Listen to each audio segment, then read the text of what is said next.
everyone, today is Thursday, the 4th of April, 2019. This is The Gap, episode 462. I'm with Lawrie. Joab Gilroy's here. How's your April Fool's Day, Joab? Was it exciting? Oh, what a fucking treasure. What a treasure of a day. what a great day. It should be a public holiday, in my opinion. It should be, yep. In honor of all the fantastic gags that we get to see. Yeah. There was actually a pretty good gag. Rainbow Six. Did you see this? It was fucking good. I feel like Ubisoft in general did some good shit. They did. For Honor, I liked where everything turned to rabbits. That's a stitch up. There's no way I'm reinstalling For Honor, but because it's already installed, you don't need to, right? Oh yeah, of course. Yeah, that's what I meant.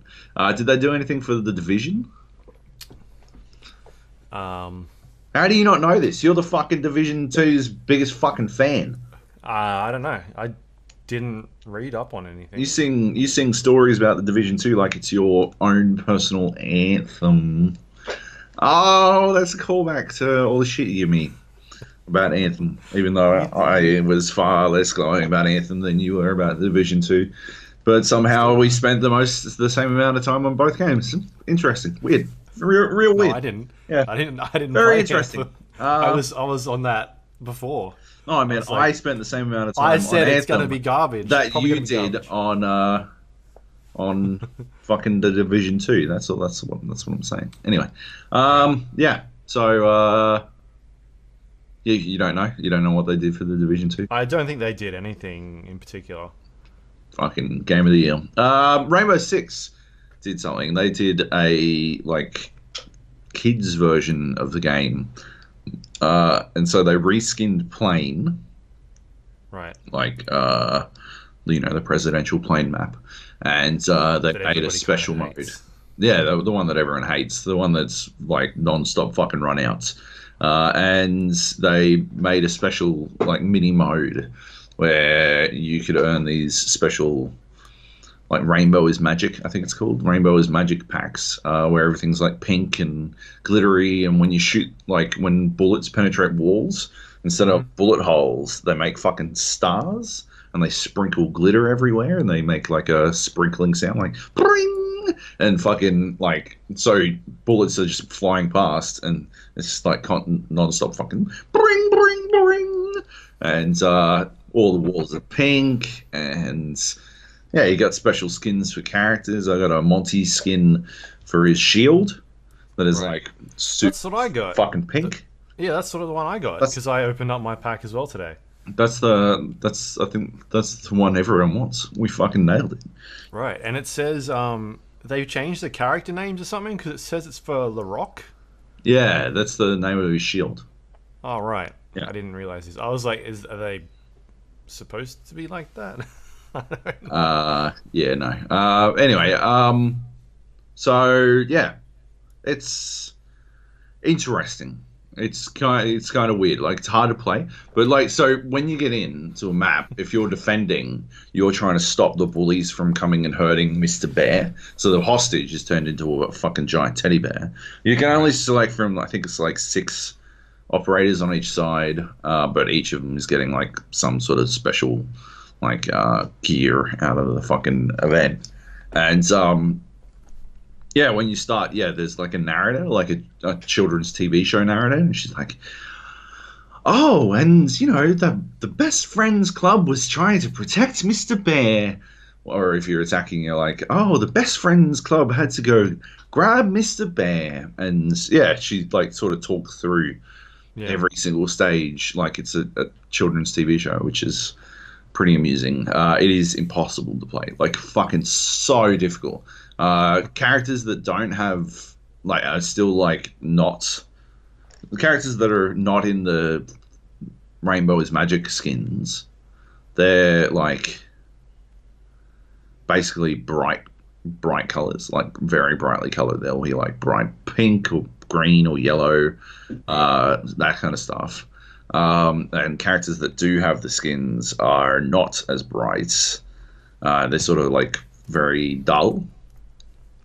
It just makes it so fucking hard to fucking see anything. Yeah. Well, you get real used to it. It's basically everyone is a glass highlight throughout the entire fucking game, and then one person has not the default skin, and they're fucking invisible basically because you're just like used to looking for the bright color, so you miss them constantly. But then like you tack on the fact that there's all this like fucking smoke and shit, or like particle effects rather, from like bullets penetrating walls and making sparkles and all this kind of shit, and it just turns the entire fucking thing into this like visual noise that you can barely fucking get through. It's really, it's fun, but as like a one-off. Like, you'll play it a couple of times. You'll play like fucking 2 or 3 times. You're like, oh yeah, no, that's good. I get it. Right. Anyway. So I didn't quite understand the whole how the card system works. Like, are you still earning cards, and for this amount of time they're just doing those special packs, or is there like you got to play that mode to get the packs? I have no idea because I didn't really care to earn any packs or anything. I got it came up on the splash screen for me really quickly, and I was like, skip. I just want to open my pack and then get out of here. I did basically the same thing. So I got no fucking idea. But apparently you got to like kill drones or some shit, because everyone in the games that I was playing, they were like non-stop going on about, oh, can you guys just feed drones so we can get through this shit? And I'm like, yeah, whatever, I'll do it. I don't give a fuck. Just don't shoot me on the run out. And then I'd go to drone and someone would be on the run out. I'm like, cool. Well, I'm not droning then. That's what you get. And it's pretty good when they started friendly firing each other for threatening the run out. That was the highlight, I think, for me, was like they were so insistent on getting these drones that were like, I'll just fucking friendly fire. But yeah, entertaining. No idea how it works. Yeah, is this for just today? Or are they going to let it run for a while? It seems like a lot of effort. It's gone for a week. So you got until, I guess, next Monday. To get whatever it is you need to get out of it. Your Monty skin, I guess. Yep. I got another pack, and I got a fucking Blackbeard, Princess Blackbeard skin. Nice. Like his helmet. And he's got like 2 like Sailor Moon style man buns. Yeah, it's pretty great. It's pretty fantastic. But yeah, no, it's just it's super goofy but very entertaining April Fool's gag. Yeah. Seems like a lot of people are getting kind of sick of it. I think it's very easy to be cynical about, April Fools. Oh, you can't trust what you see on the internet, but you shouldn't be trusting everything you see on the internet anyway, so fuck it. It's April Fools every day, Joab. Every day is April Fools, baby, when everyone is lying to you at all times. Anyway, yeah, video games. What else we got? More video games. Before we get to video games, quickly, I saw Shazam last night. Right, don't spoil it. I think people should definitely go see it. It seems like it's one of these films where it's not getting a lot of good buzz about it. Right. Like, it's reviewed really fucking well. Yep. But apart from that, a lot of people that I've spoken to it's not on their radar. And I was looking at the box office estimates, and it's tracking to be like the lowest DC film. I think it's tracking for like 50 million, 55 million, around there, where like Aquaman opened at like around 70 million. Yeah. Wonder Woman was like 100 and something. I think it's very good. People should go see it. I don't know if you've seen it yet. I'm going on Saturday. Yeah, I know Nate's seen it. I know he liked it as well. Yeah. I think it's very good. It starts off a little bit slow, but it picks up, and it's man, it's just it makes me really disappointed about where like Batman and Superman have kind of gone, because they're starting to really find their stride with some of these films. Right. And they've just completely fucked up basically the whole DC cinematic universe, right? Because they had Batman and Superman come out first, they started building this world, and then they've gone for Wonder Woman, Flash, Aquaman, Shazam, Black Adam is supposed to be in there at some stage. I think The Rock was announced like 5 years back. Yeah. Somewhere in there. I don't know where that's gone. But yeah, and then you've got these 2 like major characters that are kind of like the tentpole, like the pieces that hold this team together. And Ben Affleck's out. I'm guessing that like we're never gonna see another Henry Cavill Superman again, judging from like what he's sort of said. Like he's been pretty. He hasn't been open about it. That's the thing, right? Is the last we heard about him as Superman was I think the end of last year when he was doing that Instagram post where it was going around that like he wasn't doing it anymore, and it was him on Instagram with the fucking Superman toy and the music in the background and him lifting it up and just not saying anything. I think that was the last time we ever heard anything about him as Superman. Yep. Yeah, it just makes me really disappointed because I think like they've basically just fucking destroyed half of that cinematic universe, and it's like, all right, where do they go from here now? They're talking about rebooting Batman, but it's going to be like a different period Batman, and so how does that fit into what the current day stuff is? Like Ben Affleck's out. Yeah. It's just a big sort of mess at the moment. Yeah. And that's a bit shit because I think they should just persisted with it. But I think they burnt their bridges with Ben Affleck and probably Henry Cavill by the looks of it. Like I liked him as Batman. I liked Henry Cavill as Superman. Like I thought they were good. Yep. But there was obviously shit behind the scenes that really did not go down well. Yeah.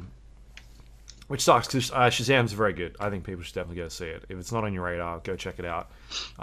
Cool. It's obviously not like a big DC character. He's basically like Superman, I guess. He's the original Captain Marvel. There you go. Until Marvel took the license and they had to change the name. Yep. So if you want to go see a second Captain Marvel film this year, you can go see Shazam. And it's got Zach Levi in it. He's really good. Yeah. I enjoyed his stuff from Chuck. I watched all of Chuck. Yeah. So yeah, go see it. If it's not on your radar, go check it out. It's very good. Cool. Yeah. Sweet. Okay, cool. All right, should we talk about some games here? Sekiro. Sekiro. You finished it. I finished it. Have you finished it? No, I haven't finished it. I've been busy with a lot of stuff. It's weird. It's weird. I'm at the end of the game though. Weird that the guy who doesn't like it that much finished it before you did. I don't. Just chucking it out there. No, I did like it. I liked it. I didn't like it as much as I like other other Souls games. It's firmly below Bloodborne for me. But yeah, I did finish it. Right. Yeah, I'm gonna straight up cop to this. I put it on Twitter earlier today, but I'll cop to it immediately. I was not going to finish the game. I was not going to finish the last boss of Sekiro because I think you said this the other night. Yeah, I don't like multi-phase bosses. I think it's an utter cop-out. I was talking about it last week. I think resetting the fucking stamina bar, posture bar, poise bar, whatever the fuck you want to call it, resetting it so that I have to pound through it again is sloppy design for a boss, especially in a game where there is only really one correct playstyle. There's not a lot of experimentation to do, so it winds up becoming a great deal of tedium, in my opinion. Like, Sekiro's major flaw is the fact that you cannot create your own character. You are playing Sekiro. He is the entire he's the character, and his playstyle is one thing only, and that is the deflect. There are two bosses, I would say, like, hard to explain, but let's go with two bosses that are, I think, extremely soulsy. They're easily my favorite bosses in the game, where you're not just filling up a posture bar that is depleting at the same rate as HP. You're basically, there's no way that you're actually going to do that. You're better off just fucking chopping them to death. But they're huge. They're huge bosses. I think that's what I was mostly missing in Sekiro, is that scale, the sense of scale that you get. I talked about that when I first talked about it on the show, because at the stage I was at, you're pretty much just fighting people. Yeah. Like, for the majority of the game, probably like 80% of the game, it's just regular people that you're fighting. Like regular. And there's not a lot of like giant monster shit that kind of comes along. It's sort of just, all right, you're just fighting a big dude with a bunch of armor on. Yep. Or a giant knight with a massive sword. Yep. Good luck. And there's not a lot of those like horror, fantastical elements that are in Bloodborne or Dark Souls or Demon Souls, up until a point. And I think that for me, that's actually like the grand scale of the bosses. I mean, if I were to pick my favorite Souls game boss out of all of them, right, I'd probably go with the Pursuer, only because I love that fight. I love doing it way early. You got a big shield. Yeah, in 2, the one who drops down and like a big knight, like a giant knight. He's not like massive. He's not like fucking Asylum demon size or anything like that. But he's a big dude. So there is a degree of irony in the fact that my favorite boss ever is just a fucking sword and board knighty kind of guy who would fit pretty well in Sekiro, to be honest, right? Like, he wouldn't be that out of place. He's about... Yeah, so the shield part. Well, yeah. But, like, I think what I like about the Pursuer as a boss is that there are a lot of ways to defeat him. You can parry him, right? You could just parry him to death. And it's like gangster motherfuckers will do that on their first try and never have to face him again and earn themselves, a bit of a shortcut throughout that game. Or you can just, stand fast, block, chop. You can roll away. You can do all those. He sort of like exemplifies what's great about Souls games. He is a boss that exists as sort of like a competency check, right? The same way the first boss in 3 exists, right? Except instead of like, yeah, you've been playing this game for 5 minutes. If you can't beat this guy, you are going to have a hell of a time for the next fucking 80 hours. So you might as well just quit here, right? This dude is optional at the point when you first meet him. But if you can beat him, you are gonna fucking pound this shit out, right? You're gonna smash this fucking game. I think you get his sword, right? I'm pretty sure I ran around with his sword for the majority of the game. Isn't it like a one-handed? Well, maybe it's because I think you get his sword and his shield. Not then. Yeah. I'm pretty sure you can craft them. Like the crafting in that game is fucking amazing. It's like, one of those things where you can turn it into like a shitload of souls, or you can be like, I want to take this person's shield or their weapon. Chasing down like specific bosses just so you can, like, I must have fought that fucking spider bitch a billion times so I can make the Moonlight Greatsword, stuff like that, right? That doesn't exist in Sekiro. That's not there.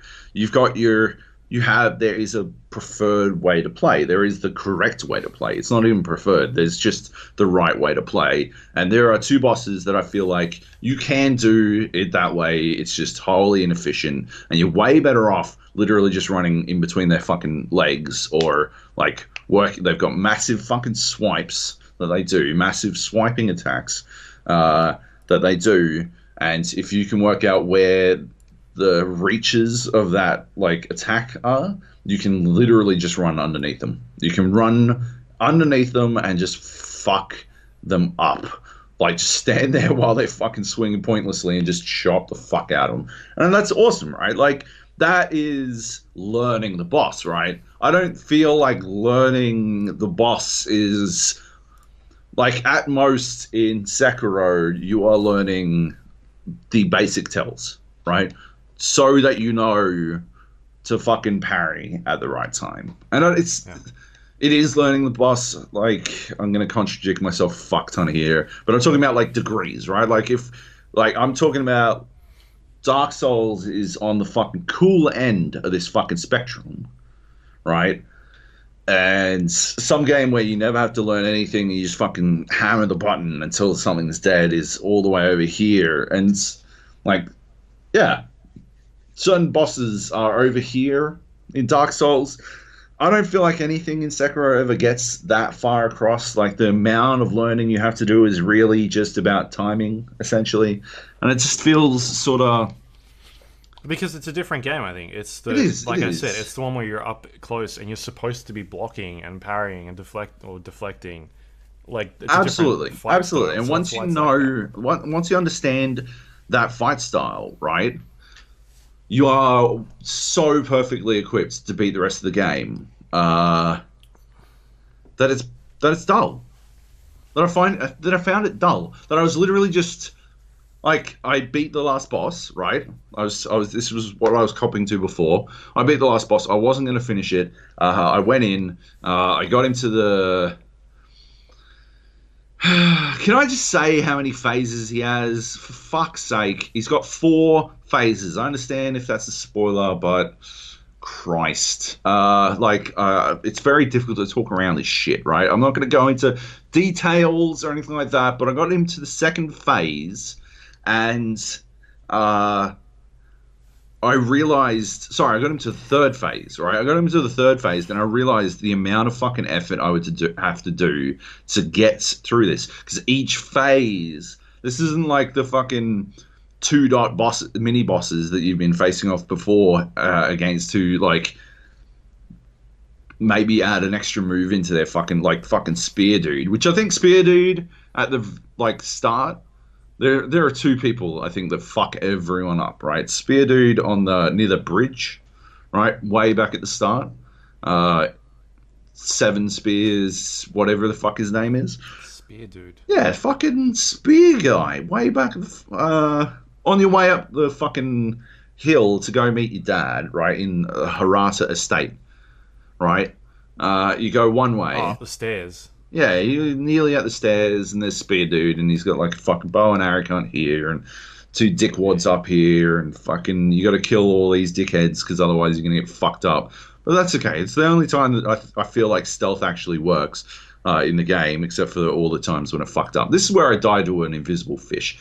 By the way, worked out what the invisible fish were about. It's still horseshit. Right? It's still horseshit having invisible fucking enemies. They should have been. They're not invisible. They're there. They should have been swimming at the top and then diving down. They should never have been permanently invisible so that I would just get attacked by shit I couldn't see. It's a fucking flaw. It's fucking horseshit.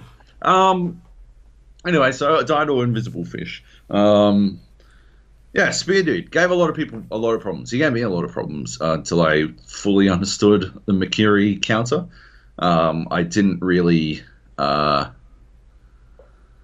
guess, at that point I hadn't really wrapped my head around the function of the game yet, the concept of getting in their face and parrying constantly. Were you coming up behind him or going up the stairs? I was trying to go upstairs. Oh, okay. I attacked him from behind. How? How? Yeah. There's a... you can either drop from the top, like inside the building. If you work your way inside the building, No, we're talking about drop different down. people. God damn it. Stairs. How do you? I bet you fucking 99% of everyone listening to this. Oh, on the knows who bridge in the forest. Yeah, of course, fucking spear. Oh, okay, guy. I thought you were talking about what other the... spear guy? Come on, Right. spear guy that gave everyone a fucking hard time. No other spear guy gave anyone a hard time except wasn't for a one boss, who though. I won't spoil. He's a mini boss. I'm talking about mini bosses. Fucking this sound. Was he a mini boss? I don't think he Just, was. if you're tuning back in, we're talking about Sekiro, and I am 40 minutes into trying to explain a point that I started. I don't know where ago. this boss is you're talking about. You're like at the start of the game on the bridge. Where the fuck? Spear guy in a fucking forest. It's so fucking easy. Harada State. It's oh my god. There's just. Is he near the giant temple at the top? Yeah. Near the ninja dude? I don't even remember there being a boss there. Mini boss. A mini boss. Yeah, a mini boss. I know what you mean. He's got multiple things. I don't remember there being one there. There's definitely one there, and he gives everyone a lot of trouble, except for Luke, who doesn't remember shit. Can't finish the game before me though. Just throwing that one out there. I haven't played it in like. Yeah, a sure. week.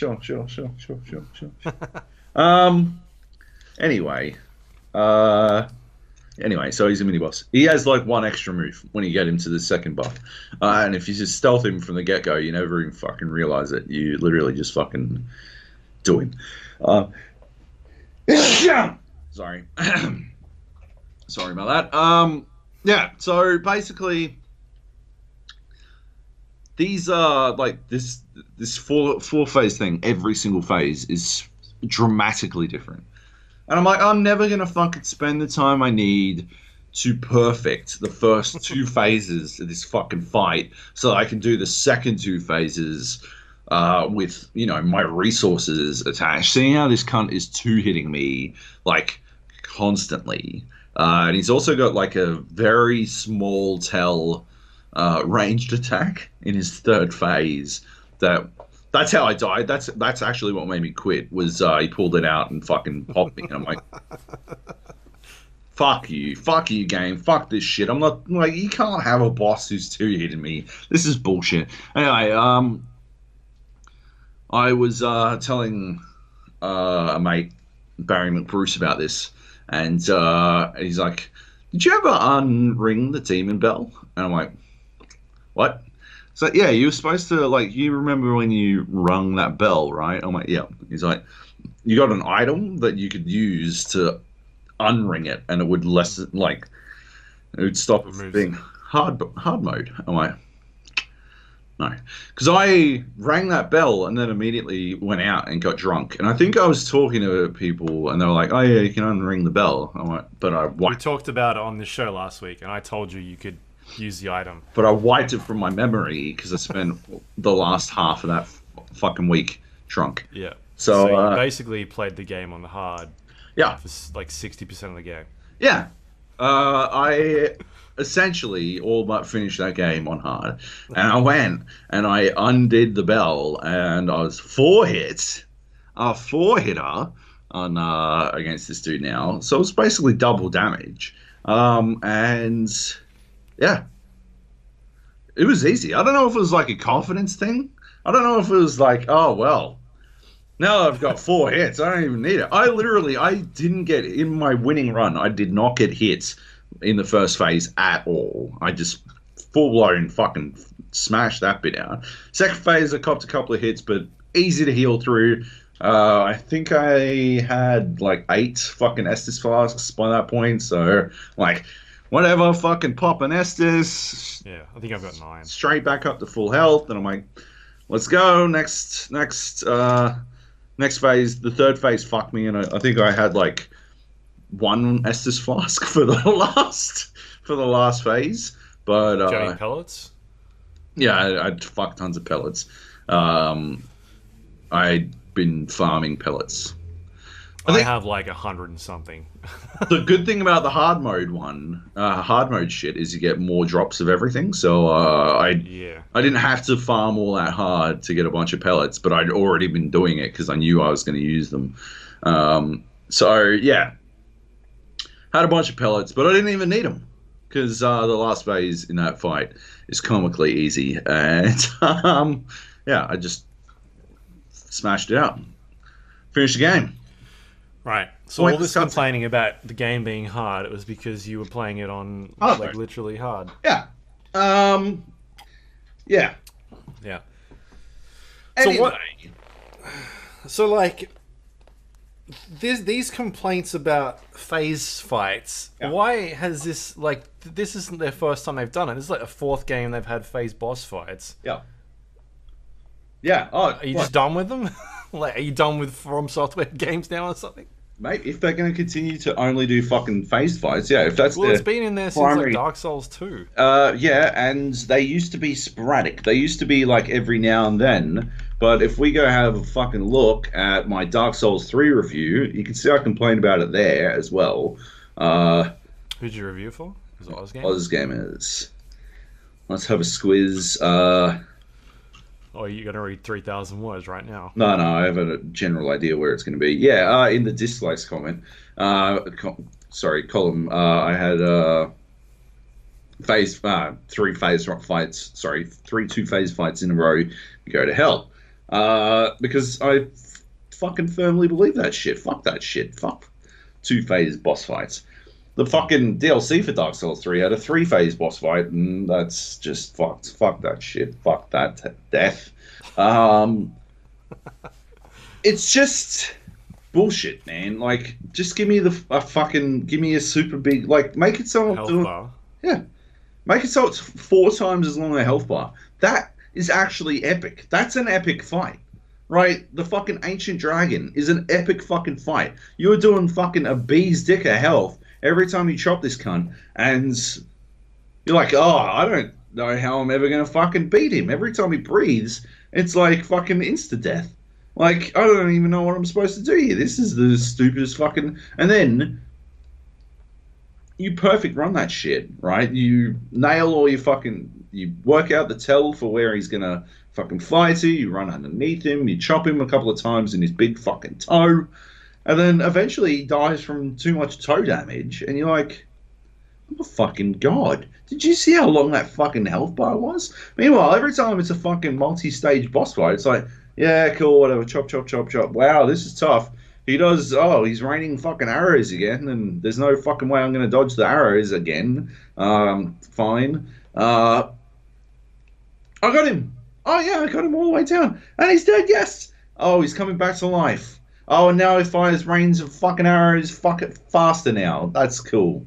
So not only do I have to perfect it once, but I have to perfect it again. I don't even mind if the second phase was literally part of, like, if it wasn't some fucking surprise shit.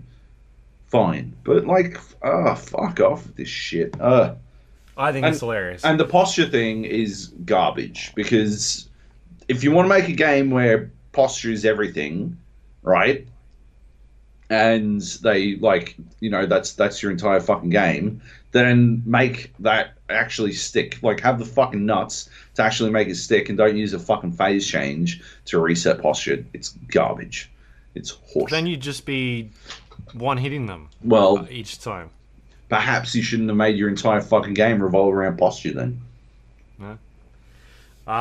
Yeah, I've enjoyed watching. I don't know. I think we talked about last week the flying kite dude, like the videos of that, and like people getting up to that dude and just getting wiped out. Yep. The other one that I posted was another boss fight. Yep. Where people are fighting this boss and then something else happens, and that was like the exact same fucking thing that happened to me when I was doing it. It's so good because like watching other people experience the exact same things that I went through. Yeah. And having it recorded is pretty funny because I remember doing that fight and then like the exact same expression when the thing that happens in that fight happens. And I was like, what the fuck? Yeah. And it's so funny watching like a 15-minute video of all these content creators or streamers that are playing it the first time and their exact same reaction that I had. It's good. But if you gotten to that point and you fought Lady Butterfly and you fought, who's the other boss you fought before then? The guy in the horse general. Yeah. Does he even count? As a boss? Isn't he a memory boss? Oh yeah, you get a memory out of him. He was pathetic. Yeah, I guess, I don't know. It's just like almost all of the bosses in that game are fucking 2 stages, right? I think so. Yeah. I don't think the knight is. The knight's 1 stage. The dude on the bridge. Yeah. I don't see how he could be a 2nd stage, but yeah, that's true. Fact. Yeah. Like, it's just not surprising. It's not interesting. There's no fucking shock, right? The shock is only, like, they have to super fucking bait you into that shock. They have to get you all the way in with a Shinobi Execution fucking title card to actually get you to the point where you believe that, like, maybe this one isn't a 2-phase or some shit. And it's just, yeah, they're I think I said this last week. They're robbing their own fucking game of the surprise that it's supposed to have, the shock element it's supposed to have. Right. I just don't like it. And 4 phases can fuck itself. Right. Oh, well, speaking about games being hard, there's been a big discussion over the last week about whether or not Sekiro or From Software games should have an easy mode. Yeah. It's tricky. A lot of diverse opinions about this. I think the discussion has gone in different ways. It started off talking about whether or not there should be an easy mode for people to play it. Like the game, in terms of difficulty, there's easy, normal, hard, whatever. And then it sort of spun into accessibility in some stages and talking about people not being able to play it because their reactions aren't quick enough, things like that. It kind of went into weird directions. I'm of the opinion that an easy mode would probably detract from the core gameplay that they're trying to accomplish. You just talked about it, having to learn fights, learning tells, learning how enemies behave. I think if you turn the game down to a mode that is easier and you can just kind of hack and slash through things, it kind of defeats the purpose of what they're trying to do. It just sort of turns into just an action game at that point where you just hit things, and you're just kind of exploring. And I think at that stage the game just isn't like what they're trying to do. It turns into something completely different. I have mixed opinions on this because I made a big old fucking video back when Dark Souls 3 came out, titled "Should Dark Souls 3 Have an Easy Mode?" And I went pretty deep into this, like into the concept. It's fine. Oh no, I do. Sorry, yeah, and you got fucking lit up. That's right. I remember this. Yeah. But my ultimate fucking the end, like my end state was that it shouldn't have a easy mode. It was in reaction to a Forbes article, which is what this discussion is in reaction to. They are playing people for chumps. They wrote another fucking story. No, it shouldn't have an easy mode. Like, they are literally just fucking playing people off against each other so that they can fucking get extra clicks. Forbes is garbage, and every time I see it fucking used as a reference point for any fucking discussion, it drives me fucking bananas. That said, yeah, Dark Souls 3, right? I think I made some pretty good points. I mentioned accessibility back then. I went into like a lot of detail about the concept of elitism, the concept of feeling elite because you are playing at an elite level. How, my experiences with esports players have made me notice similar things, and how largely I noticed that most people actually just want you to get involved. They want to share the thing they love with like other people. They want as many people to experience something they love. Most people, want it that way. And so they're not actually they're not elitist. They're literally just trying to get you to a point where you understand their game. That Dark Souls isn't about being hard, and that rendering to having an easy mode is a fundamental misunderstanding of the fucking concepts of the game itself.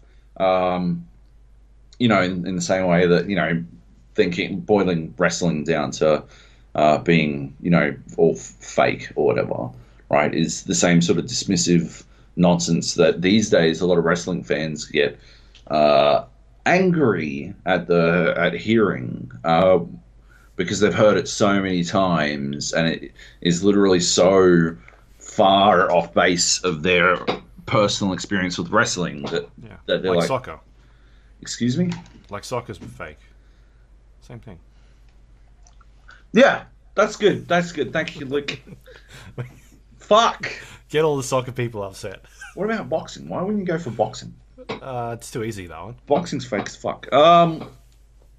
So, yeah, all of these things, but critical to my argument about Dark Souls having a not having an easy mode was the fact that it's created as a horror game, and that I believe, and this got me most of the shit.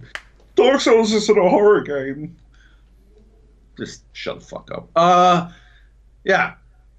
I don't think Sekiro is a horror game. It's an action game. It's not even action horror. It barely has horror elements.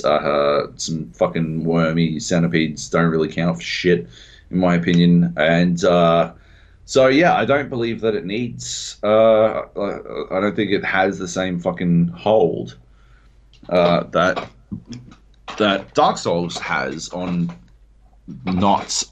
on removing the punishment. I don't see why it would matter. There is only one way to play Sekiro, So it's not like you are experimenting to find your playstyle.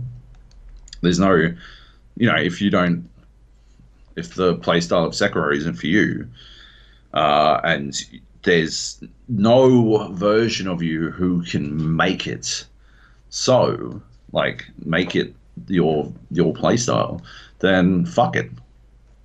Yeah, there should be an easy mode. In fact, I don't know.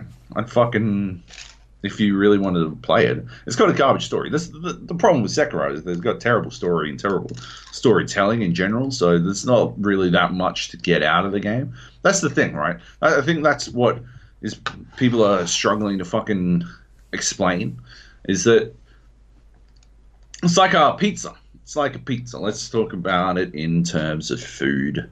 Right, a pizza. What's a pizza? It is a base, tomato sauce, cheese, right? That's a pizza. It's close enough, right?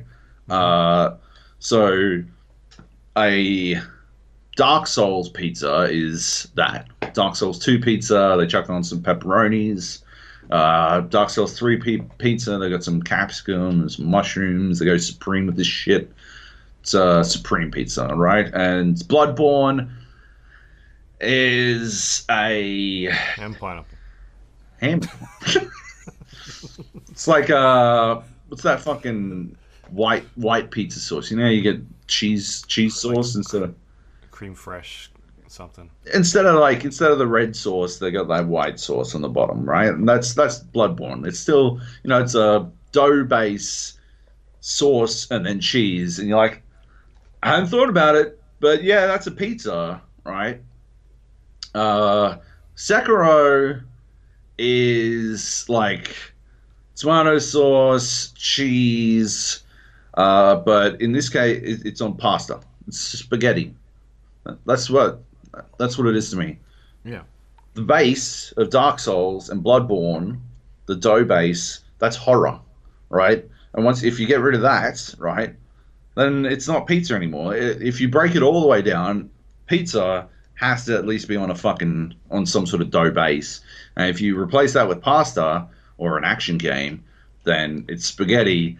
It's still Italian food. It's still got a lot of similar basic components. But yeah, I don't see why from there, if cheese is punishing difficulty or whatever the fuck you want to call it, right, then you don't need cheese. Get rid of it. You can have spaghetti without cheese. Right. That's it. That's my food analogy on why Sekiro should have an easy mode. I just don't I don't see the appeal. If you're not, I think the whole game is fundamentally built around the combat and learning enemy patterns, learning boss patterns, and getting familiar with them and understanding all right, this is how you beat this thing. And that is the progression of the game. Things ramp up as you go further and further in that. If you remove that, there's not much to do in the game. It's that is. There's an expansive world. There's sure, but that's not interesting. There's storytelling. I don't think it's good storytelling, but there is the people storytelling. that are complaining about it haven't played enough of it, and they don't understand. So they're just I just want to play it so I can play it because it's too hard. And then they're going to play it and be like, well, this is pretty bad. Why am I even playing this for? It's not good. It's yeah, because you moved the fucking core gameplay element of what makes these games so appealing to people. And then you're going to sit there and say it's a bad game. It's like, oh, well. They're probably, but I can't blame them for this because, they come at this from this position where Souls fans have spent fucking the last decade going, oh, it's not about difficulty, bro. Right? Souls games are about more than difficulty. And then suddenly they're like fucking, oh yeah, you can't change the difficulty. Oh, you can't touch that. That's everything to the game. You'd ruin the game if you touch the difficulty, but it's not about difficulty. I understand your point, and I agree with it, absolutely. I just don't think that it applies outside of the lens of a game that is experienced as horror, because if it's not, it doesn't fucking matter, right? The idea of that punishment is to enhance the atmosphere of terror that the game puts upon you. You're scared to go through this fucking doorway in case there's a skeleton hiding on the fucking other side of it or some shit, right? You're never scared of anything in Sekiro, so it doesn't really fucking work that way. It doesn't enhance anything like that. So I don't see why it has to be as it is. That's the other thing, right? Sekiro is difficult for the sake of being difficult. Although I realize I've pissed this argument away by playing the whole fucking thing on hard mode. So, like, I do think, though, it does a lot of shit just for the sake of being tougher as a game. I do think that it does, the fucking posture thing, right, is there just to be more complex. Like, just to fucking screw you. The phases, they're just there to fucking bone you a little bit harder on your next fucking, like, the next fucking thing you have to do. Like, you have to reset him again. You have to fucking build his posture again. You have to manage your Estus flasks better. You have to do all this shit, right? You have to clear out all the fucking enemies and a mini boss again. It's there just to make things more difficult. Yeah. Like, a good... I think I put this on... Yeah, I did put this on Twitter. I was like, just play the game on PC and use cheat engine.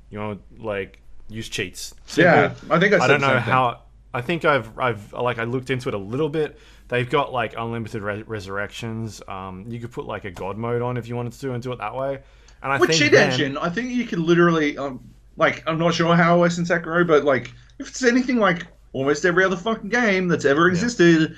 Like, the fucking, your health will literally just be a value, and you can lock that value, and your health will never drop, right? Yeah, like, just run around. Yeah, you just fucking chop shit. And I think if those people were to do that, they would then understand. Okay, I think they would be wrong. Like, I've run around in early game. I think I talked about it last week when I was like, I'm farming the estate. I would just run through there, or I would farm the castle. Yeah. Like early game castle stuff. Or when I was at later game, I couldn't because things happened. But yeah. I'd go back to that area and just farm shit there, and like super fucking easy. Just run around one-shotting like literally everything. And that stage, I'm not playing it. Like, that's not fun for me. I'm just farming items at that point and just resetting the game. You know what I mean? I liked and it. I don't. Because Harada was where I found mostly for the fucking healing things. Right, but just I feel like just two-shotting everything is not. You're not getting anything out of that because in these. But like, you get to a point where you literally just like you do full posture on a single fucking parrot, yeah. And you're like, I want you to stab him feel again. like a fucking gangster. You're like dead, and then you're on to the next one.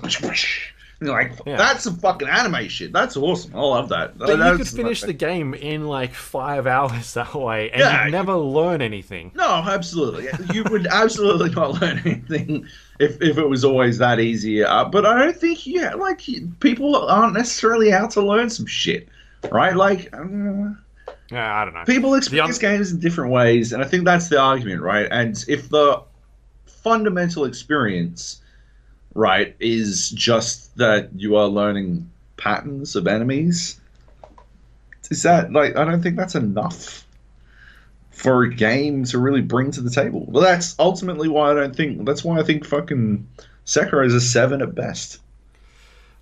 Did you see the Reddit post from this quadriplegic gamer that put up a video of him playing? No. He basically put up a post on the Sekiro Reddit being like, hey, I've been reading all this discussion. Don't bring disabled gamers like myself into this if you're gonna, because there was a lot of discussion about accessibility and like what you could do for disabled gamers. And he's basically pointing out like, here's a bunch of people talking about this subject. I'm someone who's a disabled gamer. Don't speak for me type thing. Yeah. And it was him playing one of the final bosses in the game and just destroying it, and like him. It was a camera of the screen and then him using his hands to beat it, being like, I like, don't talk about this, like wanting stuff because the game's too hard, or we need to cater for these types of people when I'm doing just fine. Like, if I want to change it my way, then, you know, just kind of his way of putting it that way. And I thought that was really interesting. Like, like, I don't think people should be talking for other people's the way they're playing the games and whatnot, and being like, we need to support these people, or yeah, it was just silly. It is like accessibility is a very broad brush to paint with. Yeah. So I think it's definitely a tricky situation, but like everyone has their own fucking struggles, right? Like everyone's got their own shit going on. So like him overcoming them is fucking like I don't think it's less about how that would be to dismiss arguments and more impressive that he's overcome an obstacle. I think that's fucking legendary. Like, yeah, like, I don't know, it's such a tricky fucking topic of conversation, but yeah, I think my pizza analogy is fucking brilliant. And how long were you thinking up pizza? And you've been on this for a while, I feel like. No, I literally just come up on it. I think that's what makes it so fucking good. Right. Fucking spaghetti, man. I'm fucking pretty proud of myself on that one. Yeah. Because otherwise I would have tweeted it for sure. I would tweet a pizza. Like, everyone gets pizza. Yeah, anyway. Yeah. So yeah, I played a little bit, not a lot. I think I played on the weekend a tad, and I think when we last spoke, I was at a fairly major boss point, and then I got to sort of like the next stage in that area. Yeah. And I'm kind of in the end game now. Well, I know I'm at the end game now. One of the later bosses is so fucking easy that it was like, and bear in mind, the only one I didn't do on hard mode was the last boss.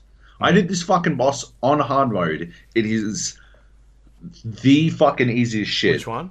I don't know if you're up to it. I don't want to spoil it. No, because I'm at the last boss.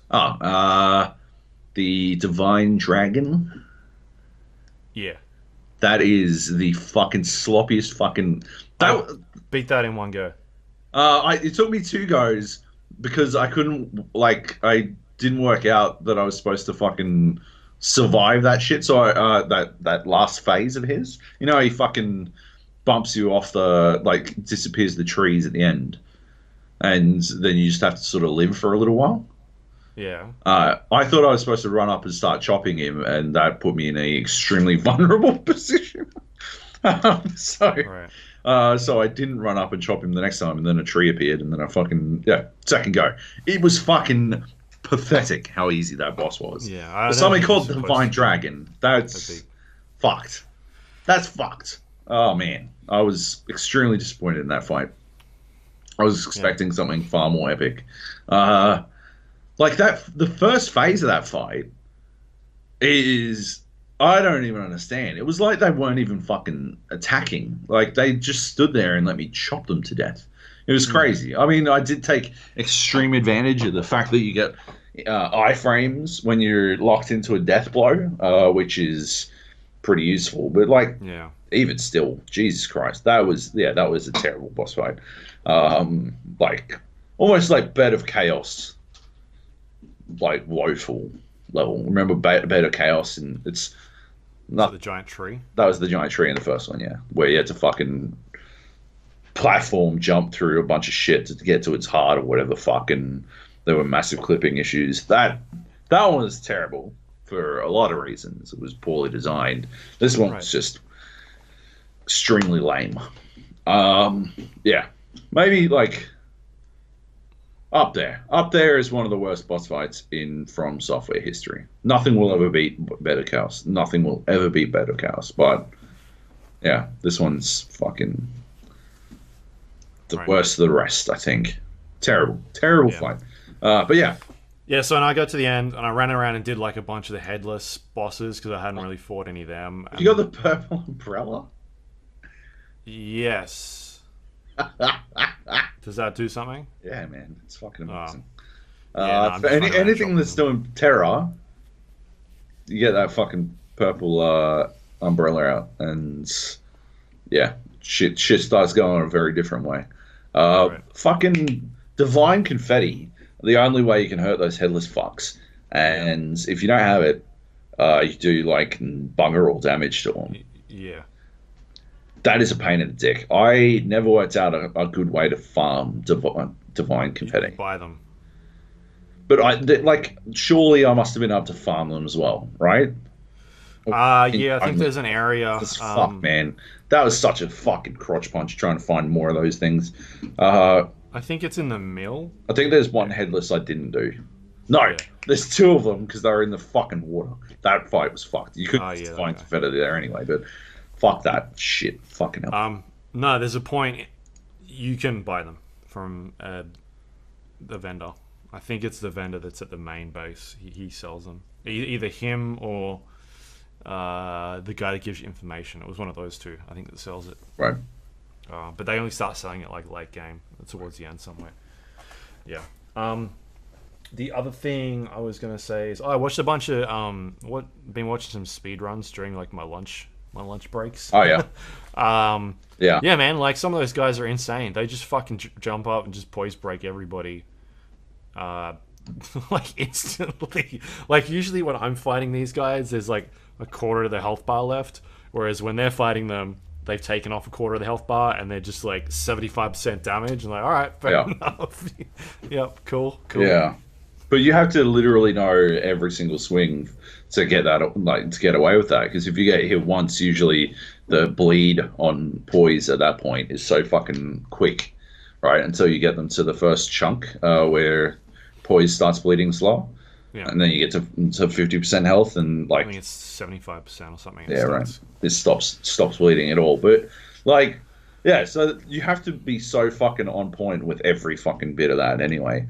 It's fucking awesome. I love seeing them, like, seeing which regular enemies they'll choose to kill, because they still need a couple of enemies so they can build up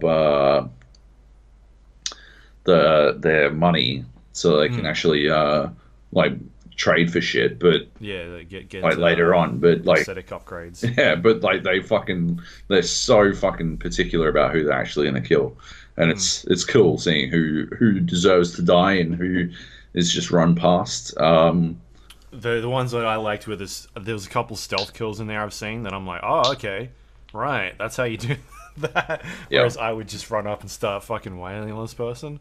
It made me. I was watching one of them. They never do the last boss I did. They always do there's a short way to end. There's a good and bad ending. I did the super good ending. Yeah. Yeah, they always do the bad ending because it's way faster. Yeah, I never saw how to beat the boss, the last boss, out of watching them, but I did see how much sugars they use. Yeah. Oh man, I was not using enough sugars, and sugars are a huge game changer for some of those boss fights. That last boss fight, there's a specific sugar that does posture, like increases posture damage. Yeah. Holy fuck, man! It's invaluable. It's everything, man. Like, I don't know I don't think you can farm that shit, so I only used it when I got to the third phase. But holy fuck, man, it is it's a lifesaver. Because it's like one of those things where the resources that you get are very limited. Like talking about divine confetti, right? Yep. I think at one stage I had 8 of them. Yep. And at that point I'm like, I can't. Like, I don't want to go fight these things because every time I lose a fight, that's like one of them that's wasted. Yep. And so I'd be like, I'm going to wait till endgame and then I'll go fight this thing where I can just destroy it. Yeah. And that's the same thing with these sugars, right? You've got like 30 on hand and you're like, well, if I waste 10 of these trying to fight this boss... You do get spirit falls, I think they're called. Yep, from the headless. I had the stealth spirit fall. Yeah. That's fucking sick. It uses like those spirit emblems. But you can those I bought, and those you should definitely buy. Although you do stop being able to buy them eventually. They're pretty easy to farm because you can just farm basically anything. Yeah, like that one you can buy a fucking chunk for not too much money and find yourself in a really good position. I didn't. Yeah, I didn't use my tools, my shinobi tools on the last boss at all. So yeah, better off using it Probably should. for posture damage, really, because Yeah, you we're walk in using with like 19 or some shit. the arts, like the special. There's a couple in there that use Chop. use That's it. double chop. It's the only that's what fucking I one made. I use. I think it's the only one worth using. I upgraded all the way to have like the fucking super dead slash, like the fucking big red slash thing. It Is was that the one that pulls it from his yeah. holster, It's or got is it? no. That's the one where he's the fucking other sword, and it's Right, like, thought of the back. and it does this massive fucking arc, like way bigger than the sword itself is. Mm-hmm. It costs like fucking 4 fucking spirit emblems. Like It does a lot of damage though. it does a lot of damage. It's fucking pointless, man. Holy fuck. Uh, it does it does a lot of damage, but you're so vulnerable before he does it and after. So vulnerable that it's just not worth the time, man.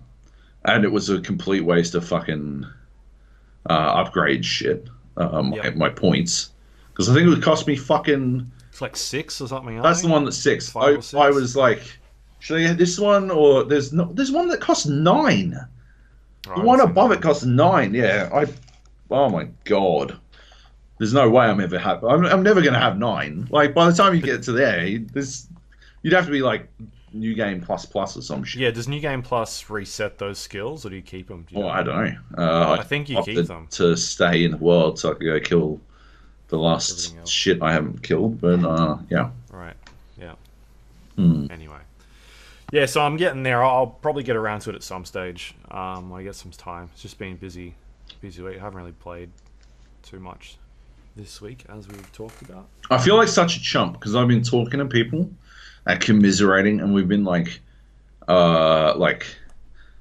brothers in arms in like collectively fucking up this last boss or failing to fuck up this last boss, as it were. And I feel like this is like that time I shaved my head, and all these bald dudes were like, "Fuck yeah, dude, nice." So like, good on you for fucking just going for it, man. That's so brave. I'm like, what are you talking about? And they're like, just fucking shaving your head, man. That's great. You know, when you're balding, it feels so liberating, right? And I'm like, I'm not balding. I still got all my hair. It'll grow back. I did this for charity. I didn't even do it for charity. I just do it for funsies because I can. And they're like, that is fucked. You're fucked, mate. How the fuck are you going to go do something like that? I'm like, oh, what are you talking about? It's just hair. And they're like, but we can't grow it. That's what I feel like now. I'm like, oh yeah, I can't beat this fucking boss on hard. And in brackets is on hard mode because I didn't fucking realize. I'm like, yeah, it's fucked. This boss is fucked. And so then Raisty and Kleb, who I've been speaking to at length about how fucked this boss is, I feel like I've very much betrayed them. Unless they're also on hard. Because they've been playing on easy. Yeah, they've been playing on easy mode. Sekiro's easy mode, baby. And when I switched to easy mode, it was an easy boss. No, it still took me like 90 fucking minutes. Yeah. It's that third phase. That third phase is so cooked. Oh my god, it's proper fucked. You're gonna really enjoy it. Yeah, I've beaten the first one. Because I got to that fight, I'm like, oh, this is the end. But I had shit to do, and I'm like, I'm gonna get past this first phase, and then. Because I knew there was going to be more than one. I did it, and I was like, all right, cool. And I got fucking ruined in about 5 seconds. Oh, yeah. And I was like, all right, cool. I'm done for now. I'll come back later when I'm ready to sit down and have a crack at it. Really go for it. I'd basically been playing for a couple hours, running around and doing like stuff that I hadn't seen before, and then working my way to that point. I pissed away about 2 hours on him on hard mode before giving up and going back and trying it on completing on easy. But yeah, I'd say all up about 3.5 hours on that fucking one boss. Yeah. And like I think it still would have been about the same if I'd been on easy the whole time. Literally all the hard mode changed for me was my desire to even fucking bother. Because I'm like, fuck this. He doesn't take enough damage. It just takes so fucking long to chop him down. But I still learned all of his fucking moveset in the first. Well, I think he could still catch me out on a couple on his first one, but he didn't. Second phase, he can still catch me out on, but I learned most of it. He's got some really, really, really good tells. Like, really, there are some really clever moves in that last boss fight. Like, there's two I'm thinking of in particular that look almost identical, and then when you realize the difference, like the one tiny thing that's different, you can't unsee it, and it leads to such a huge change in how much you can fuck him, because it basically leads to a Makiri counter every fucking time, and it is a massive chunk of fucking posture damage. Yeah, so you really tee him up. Once you work that one out, you still gotta bait him into doing it, avoid all the other bullshits, etc., etc., etc. But yeah, it's not like it's a 4-phase fight, so it's bullshit, but it's got some good bits in it, some stuff I didn't hate. Yeah. Yep. Anyway, Cool. I'm done with Sekiro. I'll never play it again.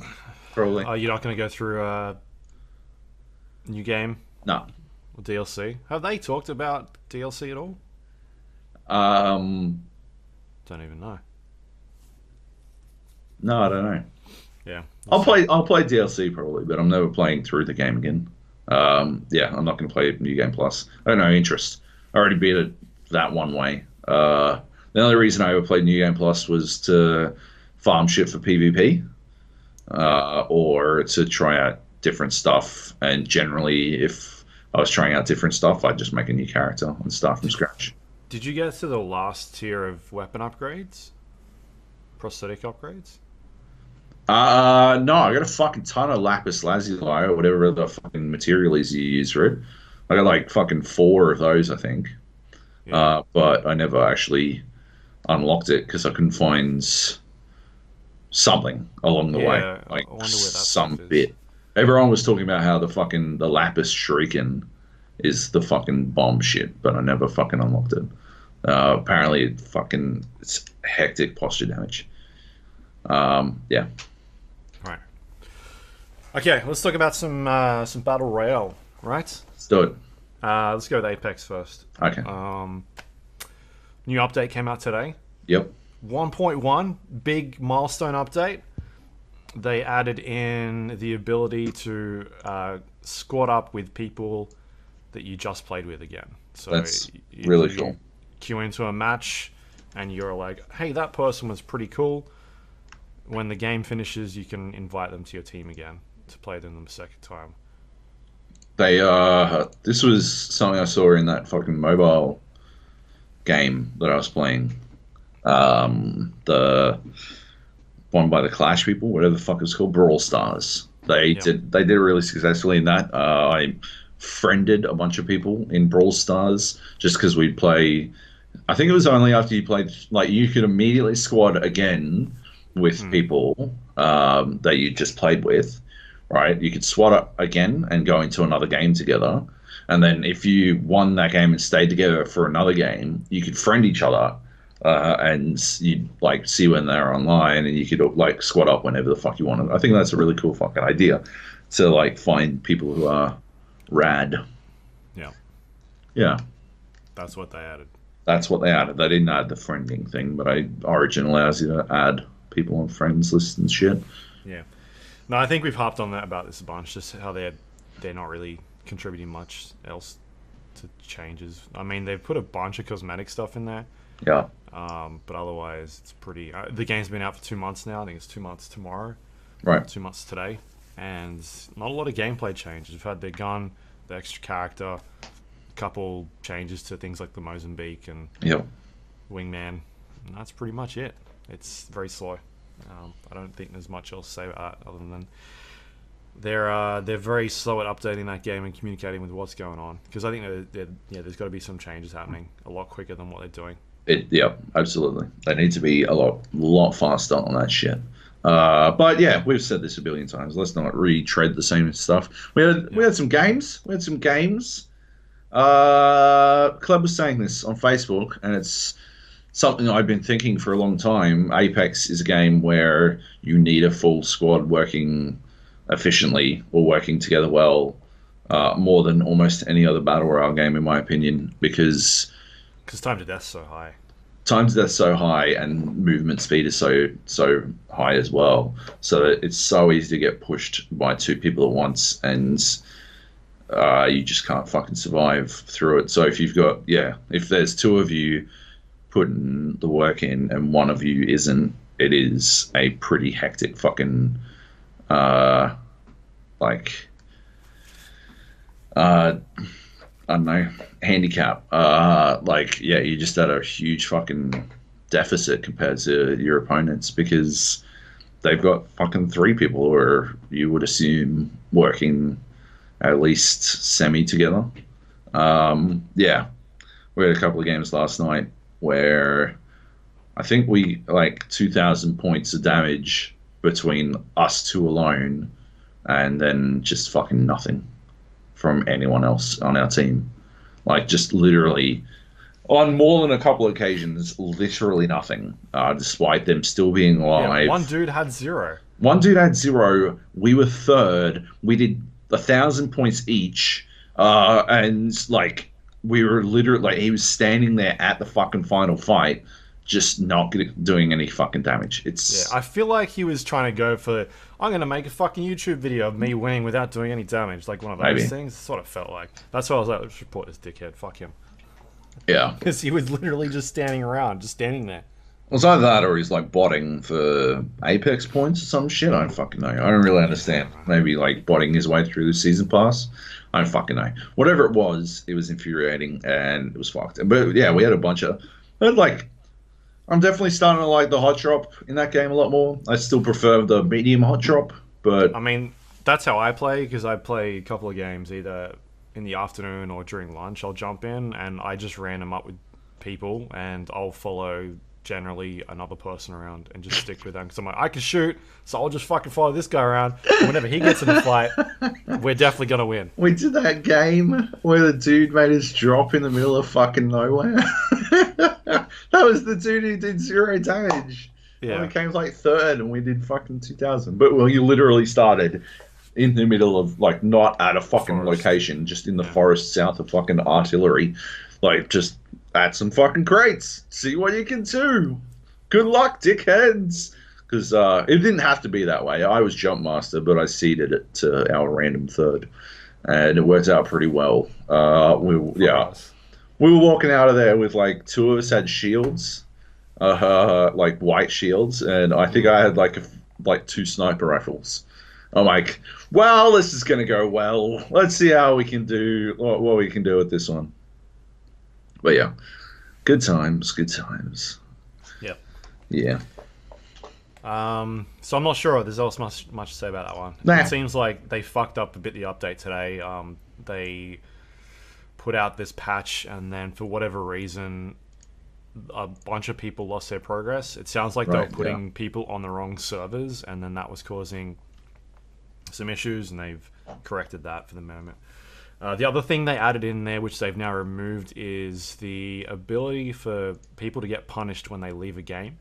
Oh. So that was something that was in there, and apparently it was unintentionally added to the game, so they're still working on that, so they've removed that portion. I think that's a good change. I think that's something that needs to be in there. Yeah. I do not like it when I'm playing, someone on my team goes down, and I'm going to go help them, and they just disconnect. Well, you're all of a sudden in trouble. I think they should stick around. Yeah. I mean, that's a fundamental part of the game, where there's a respawn system in there for a reason, and yeah, I think those people should be punished. Fuck it. Yeah. Yep. All right. Yeah. Other battle royale. Let's go. Battlefield 5 Firestorm. We talked a bunch about this last week. Yep. It's now been out for, I think, a week. Yeah. On the dot. We've that. not played much at all since the first 2 days. It's pretty not from lack of trying. It's not like we've abandoned it. We put some fucking effort in. We had literally pissed away an hour trying to get into a fucking game of this game. A match of this fucking game, and just not been able to do it because The matchmaking in it is fucked. It's Yeah. so fucked. It constantly puts us on fucking SEA servers. I think we talked Or about North this America. a tiny bit last week. Like it had done it a couple of times. My first victory came on a SEA server. It wasn't a fucking wasn't a match I enjoyed, Yeah. but we did get the win. And that was the point where we were like, we're never doing this again. Yeah, we got the That was win, and fucked. we're still never doing this again. It Yeah. was fucking cooked, and yeah, like we literally sat there for half an hour on two separate days trying to get into a match that wasn't minimum 150 ping, and that's minimum because I believe Nate was on 150, but we were constant. You and I were constantly on 280 plus. 280, 290. Yeah. Yeah. And then when you get put on a fucking US server, it's like fucking 400 or some shit. It's insanity. Oh, no, I think the US ones we're getting are 300 and the Southeast Asia are the 170s. Oh, okay, okay. Yeah, I don't know. Whatever it is, it's fucked. Yeah. So as far as I'm concerned, Firestorm's dead until they can fix this. And then I don't know how they convince people to jump back in to find out. Yeah. That's the problem, right? Is they know about this issue. They've said it's an issue for Australia, South America. I think Africa was one of the countries listed as well. And there's a bunch of regions, smaller population areas that are having these issues. What's going on is when you try and join a game, there's people in a queue, and once enough people are in the queue, it spins up a server, right? But what's happening is rather than it getting to that point where it's like, oh, okay, there's 55, I think the number is about 55 people in the queue. Yeah. It's 50 to 55. And once that number is getting that point, by that stage, either there aren't enough people in there or it's chucking you into a server somewhere else in the world that is already running, which is why we're getting chucked into North America or Southeast Asia. This is the exact same problem the other regions are having. Yeah. And it's not and like, then- but the thing is, right? It's not exclusive to regions that are smaller, right? Because I've seen North American players complaining about getting dumped into. There was a really fucking good one. Actually, I saw a fucking Southeast Asian player complaining. He was his support post on Origin on like the Battlefield forums was like, I'm an SEA player. I can't get a game that's under 150 ping. How do I get onto an SEA server? And the first reply was, just move to Australia, mate. I can't stop getting put on SEA servers. Like, you fucking legend. Yeah. But 100%, that is exactly how it is. Like, it's cooked. But yeah, it's happening to everyone, everywhere. North American players getting dumped on SEA servers. European players getting dumped on Brazilian servers. I saw they're like, oh yeah, I found out about the new Brazilian servers because I get put on them all the time now. I'm in Europe, and you're like, fucking hell, that's cooked. Yeah. Yeah. The other thing is that the wait time, I think it's 3 minutes, and then it automatically dumps you back to the matchmaking screen. Like it says it can't find it. And so if for whatever reason it hasn't spun up a new server, or it hasn't dumped you into, I don't know, Southeast Asia or America, then it's just like done. That 3 minutes is up. So there's not a huge wait time there. Yeah. As it is, I think 3 minutes is pretty long. Yeah, what they've got to do is lower that limit for it to spin up a server, chuck people in there, and then just have it fill up. Like if people are waiting in a server, they're more than happy to wait a couple of minutes for it to fill up, and it's gonna fill up. We the games we were trying to get into the other day, me, you, and Nate were playing. We tried, as you said, half an hour. Nate and I tried for another 10 minutes. We eventually both got into an Australian server, and it loaded in with 55 people. It filled up in about 20 seconds. The game was counting down, so something's going on. Like, it's filling up. It's either grabbing people from other regions and putting it into this server, or there's actually people trying to get in. It's just not putting us in the right server. And then we dropped in a location. We died within a couple of minutes. Tried to matchmake in, and was like 3 or 4 more straight games in Southeast Asia. And I'm done. I'm not playing this anymore. Fuck it. Yeah. So that like, I there's mean, yeah, I definitely had people. I had a dummy spit, right? Like I think it must have been the day before that. I had a dummy spit. I'm like, fuck this, I can't do it. This is driving me bananas. And I just like fucking walked away. You guys must have gotten games after that because I come back half an hour later, and you guys were on like in the middle of a fucking 3 game winning streak or some shit. And we went on another 4 game winning streak or some shit like that. Except for those 2 games we lost. Yeah, that one. Yeah, like when we can play it, I fucking love it. I actually think it might be my favorite rendition of Battle Royale. There's no question in my mind that they need to fix a bunch of shit. The looting, The loot's getting fixed tonight. Fixed. fixed. It's just Quotation marks. I like, Yeah. The fix they've got in place is that they at the moment all the shit just piles on top of each other. No. They put a video up of like, hey, here's the new fix we're doing. It's gonna spread out a bit more. I looked at it and I was like, that still looks like horse shit to me. Like it's just there's just crap all over the place. Yeah. I guess we'll see how it goes, but Yeah, it's not the fix I'd want, but yeah, they need to fix the menu UI as well, and obviously the matchmaking. But if they were to fix those things, it would, because it's an old man BR, right? It's a game where positioning trumps everything, but unlike PUBG, you can hard force people out of cover, like because you can just fucking blow their fucking house up. Yeah, so like it's such a huge change in my opinion, the way that shit works, and yeah, the vehicles add an interesting risk reward sort of calculation to the mix, and like all that kind of shit. It is, honest to God, and obviously I've got fucking however many 110 hours in Battlefield 5, so I'm very used to the firing model as well. Yeah, it's like it's custom made for your old pal Jobo. We just can't fucking play it. yeah, we were getting games at like midday Yeah. the next day or the 2 days afterwards.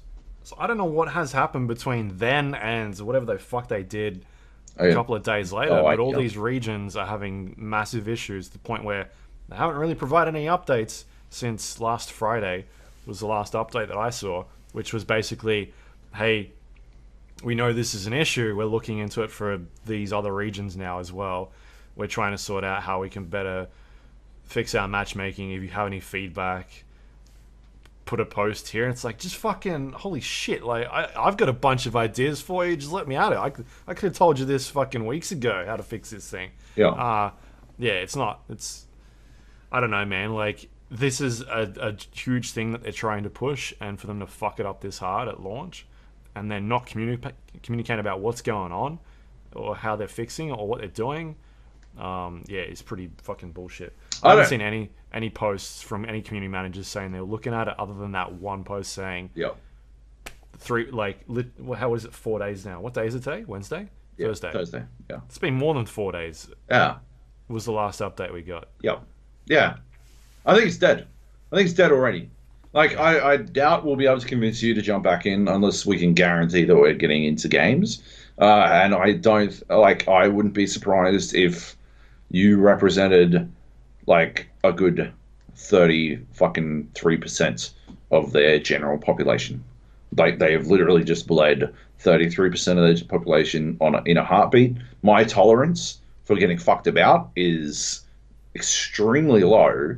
So unless I was certain that I wasn't going to get fucked about, they get about 5 minutes of tries from me now. I'm not completely out, but I am most of the way out of not giving a fuck enough to try to get it to work. I know Nate is, diehard, but he'll just go play fucking Fiel. Regular Battlefield. Yeah, he'll just go play Fiel 24/7 or whatever the fuck. Yeah. They have cocked this up. I think the only way to fucking save Firestorm now is spin it out into its own free-to-play fucking game. That's it. And they should have done this in the fucking get-go. I think there's, if they cared enough to do it correctly, there are a billion ways that they could have made it so Firestorm was free-to-play, right? But supremely profitable for them. You look at how much fucking money Apex is making EA. It's like rivaling FIFA money. It's not rivaling, it's destroying Battlefield money. It is rivaling FIFA. FIFA is everything at EA. It is the king at EA, and Apex is getting up there, and Firestorm could have as well, and it still could, but they need to fucking hop to it, and all they need to do is be like, you can earn more skins for Firestorm in Battlefield 5 now on sale, $20. Go play that as well. Earn the skins in. You can only do Tides of War in Battlefield 5, or if you own Battlefield 5, but you can play Firestorm whenever the fuck you want. Anyone can play it. It's free to play, blah, blah, blah. Yep. Like, easy. Like, integration, right? Vertical integration. And, like, just fucking do it that way. Easy peasy. Get them going both ways. Battlefield gets more players. Firestorm gets more players. Everyone fucking wins. But no, instead we've got fucking... That's crap, yeah. Like, let me pick my region, what region I'm playing. I'm not interested in playing anywhere other than in an Australian, a local server. Yeah. I don't care if I've got to wait 5 minutes for a game. Yep. I know that a game is going to start up if they lower the limit on how long it takes to spin up a server. Yeah. I don't know why it's 55 people or 50 people. It shouldn't be that high. No. But I know there are people waiting because we instantly got a fucking game going. Yeah. Like, unless it was filling it up with people from other regions and that they're just fucking up. But there's definitely people trying to play. There's you can see all over the place. You can see when people are like coming from fucking other regions as well because they warp everywhere, and then there are people warping everywhere. So yeah. Anyway, it's a huge fuck up for something they're trying to push, which only worked for 2 days, and then their lack of communication is pretty piss poor as well. Yep. All right. Hopefully they got it fixed soon. Otherwise, it's done. Risk of Rain 2. Yep. We talked about Risk of Rain 1 last week, and while we were talking about that, Risk of Rain 2 came out of early access. No, went into early access. Well, went into early access, yes. Yeah. We've played a little bit. You've played a bunch more than me. I played heaps. I love it. I love it to bits. I found a new build today. It's fucking best. Risk of the Rain. Oh, okay. Yeah, I got a new character, and it's fucking amazing. I love this game so fucking much. One thing I want to get out there real quick. I don't know who does the audio on it, but it reminds me so much of that fucking Deathwalk game. It's crazy.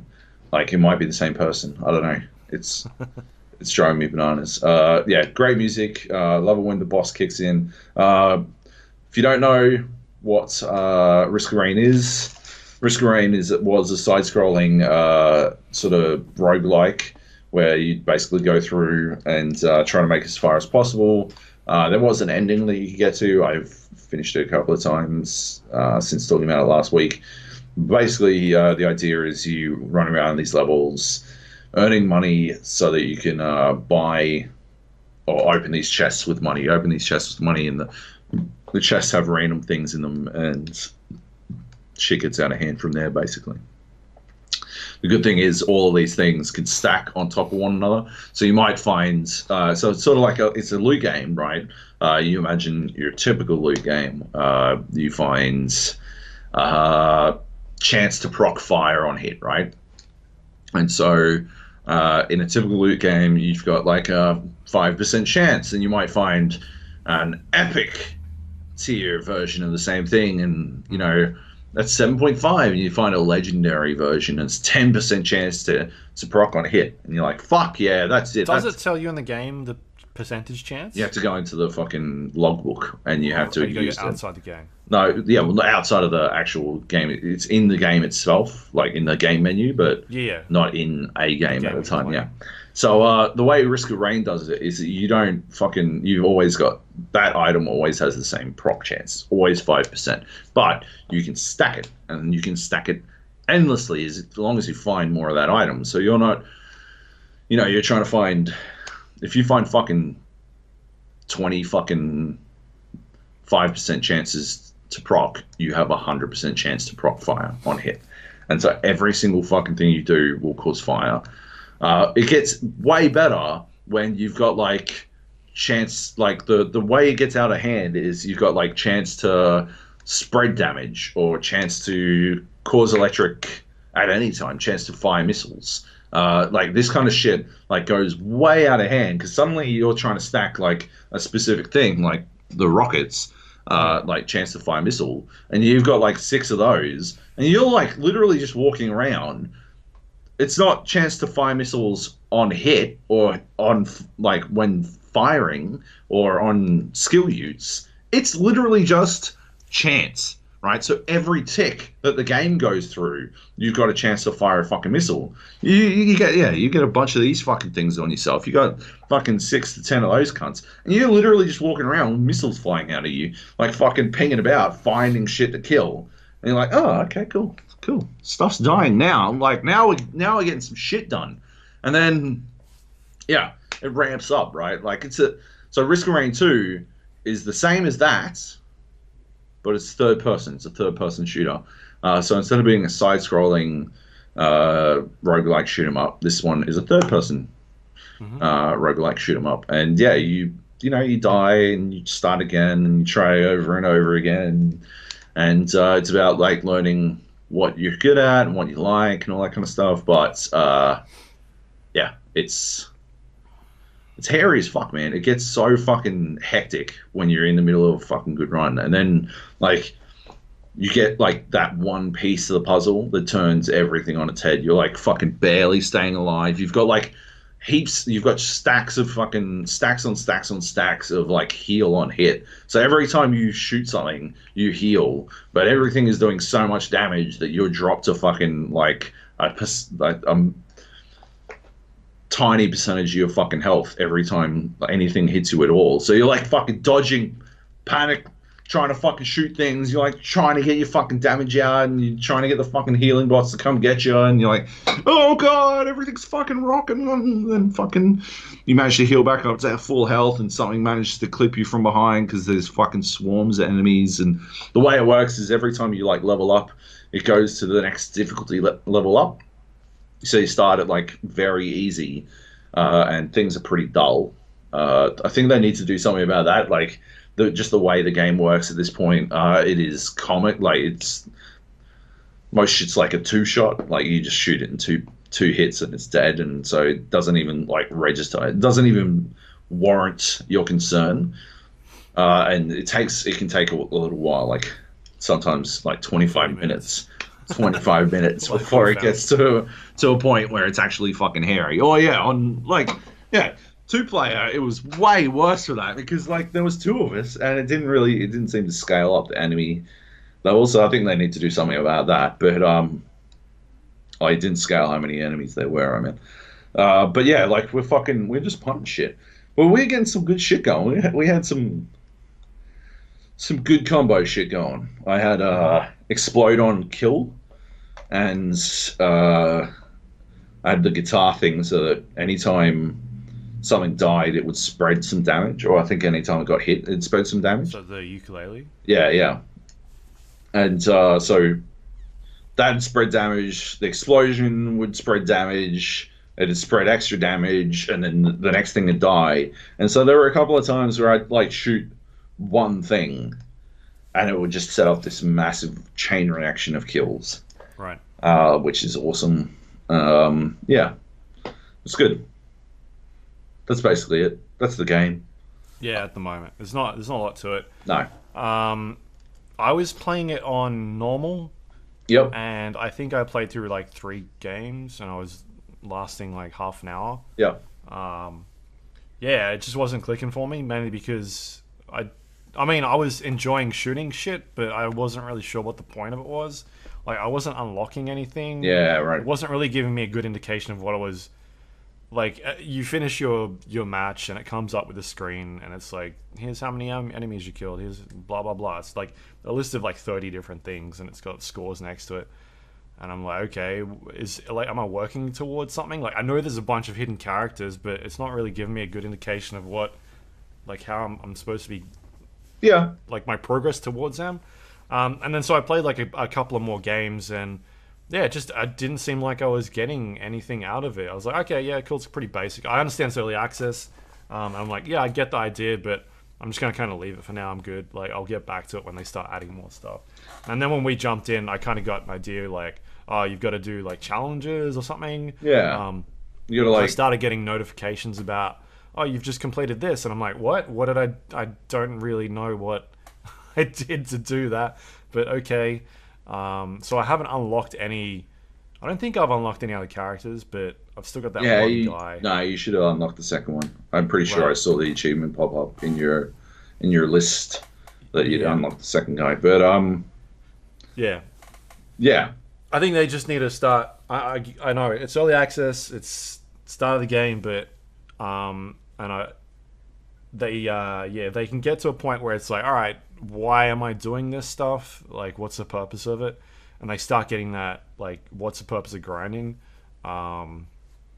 but yeah, Man, it's gonna be really good. But it's definitely just about the fun experience, like the interplay of those crazy fucking drops and the way that shit just gets way out of hand really fucking quick. There's these 3D printers that you can go use, and they display what they're offering, and basically you offer up one of your items and you get whatever it's offering in return. And so I went to one of those things and just traded in fucking everything for these goat feet, which means you run faster. And I was just fucking pinging. I was just fucking all over the fucking place, like just running as fast as I could. And I'd stop and create like a train of enemies, and then fucking just turn around and fucking mow them down, get a shit ton of ammo, and then I'd know where all the chests were, so I just fucking ping over to the chest and open up the new ones and get new stuff, and then fucking ping over to the the fucking altar, the teleporter, and get the fuck out. yeah, I wish there was a way to speed up the teleport. That'd be really good. I got an achievement today for killing a boss inside of 15 seconds after starting the teleporter. So I unlocked something out of that, and yeah, I still had to wait for another fucking what is it? long time. Yeah, like fucking 75 seconds. No, 85 fucking seconds for the teleporter to fucking pop up. And that's Yeah.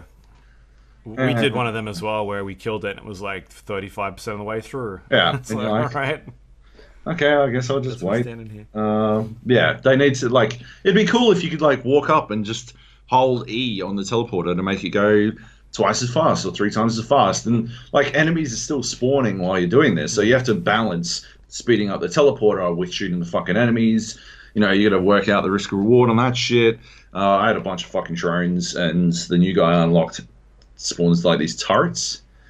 So I had turrets, so I could have fucking stood there and fucking powered my way through it, and the turrets would have taken care of everything. But yeah, no, it's awesome. It's a fun. Yeah. Awesome game. It's like good combat at the moment.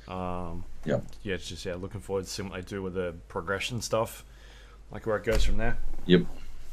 All right, is that it? Yep. I think that's everything. Cool. Let's do some news. Let's do some news. All right, Call of Duty Blackout, new map, April 9th. Alcatraz. It is it's a smaller map, from what I understand. Trying to speed up the pace a little bit. Yeah, they're trying to encourage some CQB. Yeah. And it's going to be free to play this month of April. Right. Call of Duty Blackout.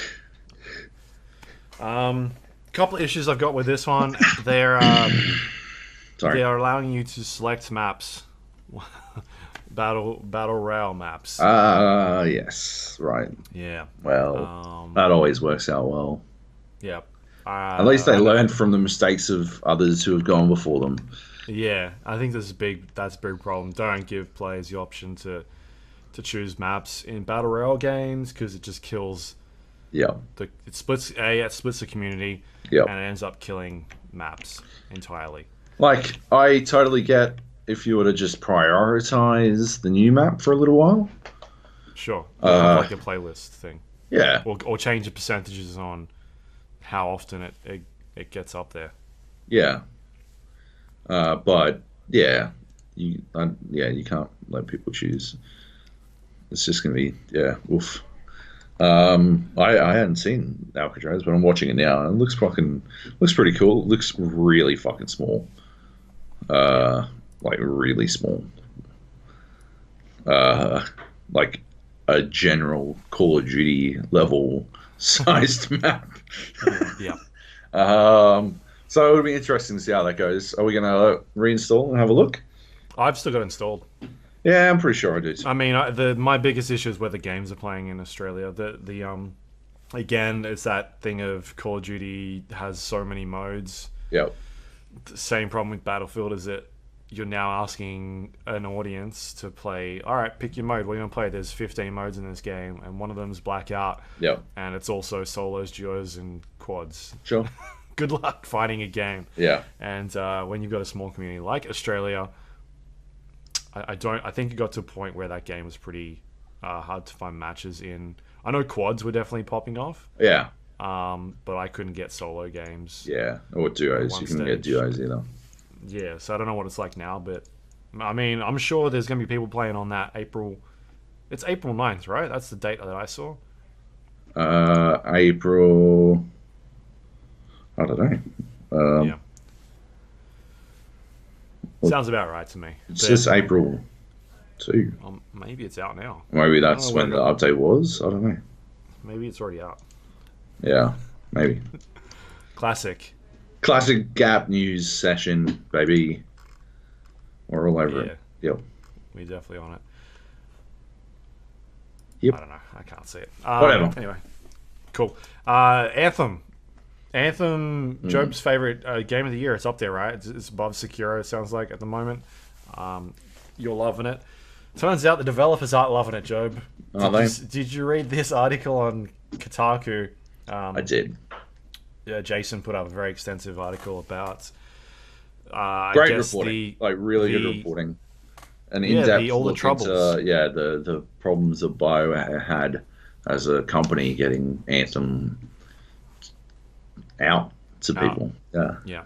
I think he spoke to about, was it 17 for this particular article? I think it was 17 employees, something like that worked on the game. Since then, I believe he has spoken to even more. Yep. Who have come out in support of this. And it's basically just like all the troubles that have gone through development, whether it's been management issues, changes in the design at the last minute. Apparently it wasn't going to be called Anthem until like just before it was announced. Yeah, I think it was called Beyond at one stage, right?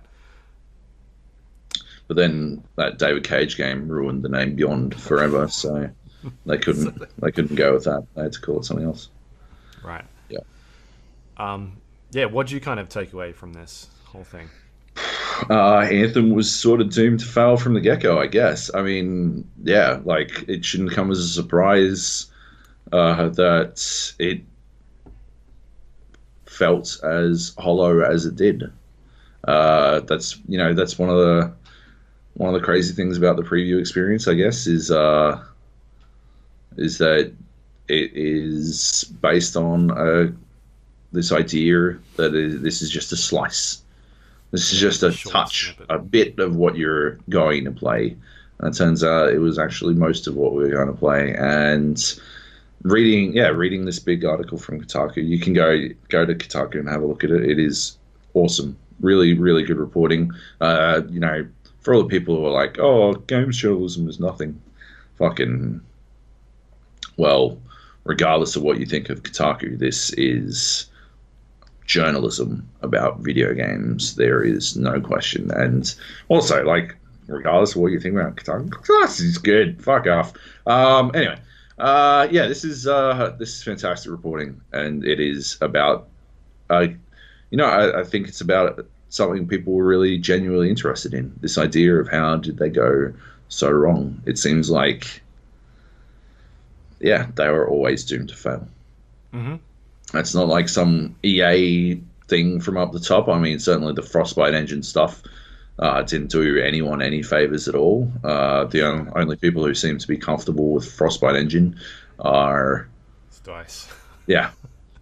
The people who made the engine. And Criterion seem to be okay with it as well. Yeah. They've worked on it with Need for Speed. True. Turned out okay. But they've also been working pretty close with DICE for a long time on Battlefield support, so it's not too surprising. And Yeah, I don't know. Yeah, I mean, BioWare, this is their second game.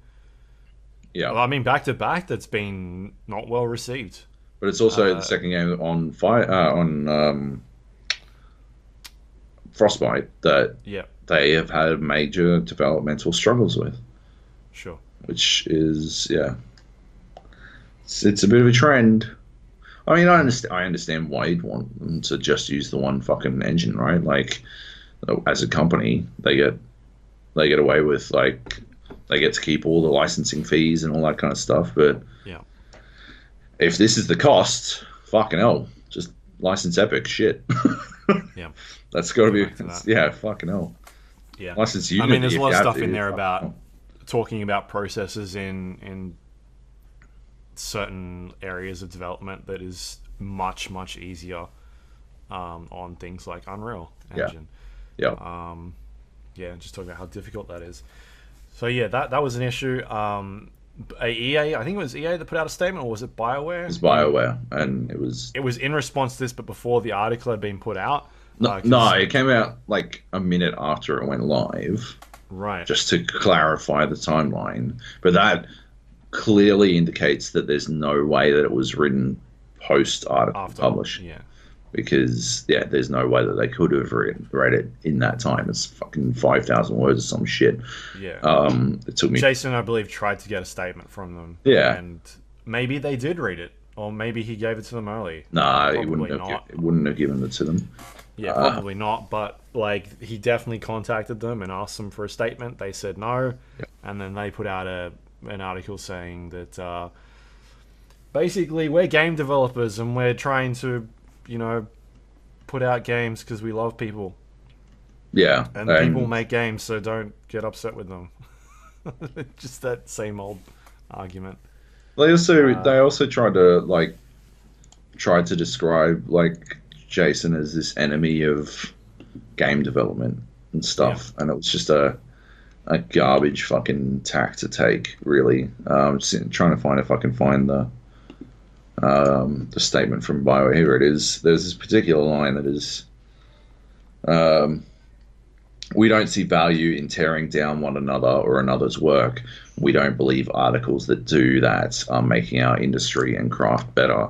It's such a horseshit fucking angle to attack on that one, because that's not at all what that article was about. And it's clear, seeing how they went for it before it was even published, that they had no intention, like that their intention was always to attempt to drum up general disdain for the press, which is it's horseshit. Yeah. And I think the other thing that came out either within the last day, might have been earlier today, was about rather than BioWare internally addressing some of these issues, they sent out an email basically telling staff not to talk to journalists. Yeah, that's Yeah. mm, So anyway, mm, doesn't sound like that. They may cut their losses with that game. I feel like I don't know where they go from there. It's not a game. I don't think it's a game you can fix in any meaningful time. yeah. I think maybe we just see whatever they're doing with Dragon Age at E3, or Yeah. whatever their plans are for that game. Yep. All right, and the last one we've got here is Borderlands 3. We talked about Borderlands 3 last week. We had the teaser trailer, we had the reveal trailer, and then since then we've got a lot more information, including a release date, Joab. Yes. September 13th this year. This 6 year. months. Didn't I call it? I did call it. We should have made a bet. Damn it. I would have said this year. No, you refused. You denied it. We got an email overnight with a bunch of information. We've got the names and the roles of a bunch of the characters you can play. There's a gunner, a siren, a beastmaster, and an operative. Sounds like very similar sort of roles to the last couple we've been familiar with. So I don't think there's going to be too much in terms of changes there. But I guess there's like a whole skill tree. I know they're making big changes to the skill tree. I don't think it's going to be separated into 3 anymore. I feel like I read something that it's going to be pretty dynamic, and you can kind of move around how you want. They're not going to kind of lock things behind tiered areas. So that'll be interesting to kind of see how that what goes through. Different worlds, multiple worlds, so you're no longer just on Pandora. There's going to be other areas you can go and visit. So, I mean, this was a rumor going back, a long time ago. Yeah. Years ago. I feel like we were on Game Arena back then when we were hearing about Border Worlds. Yeah, 100% we were. This has been a long time coming. Yeah. So we'll get to see some... I mean, Borderlands definitely diverted from the brown that was very familiar with the first game, and into it went to some different areas. I mean, you started off in an ice area. Yeah. And then we went to some browns and greens and some foresty types of locations and cities. So there's definitely different color palettes in that game now. So it'd be cool to see some unique places that they kind of go with.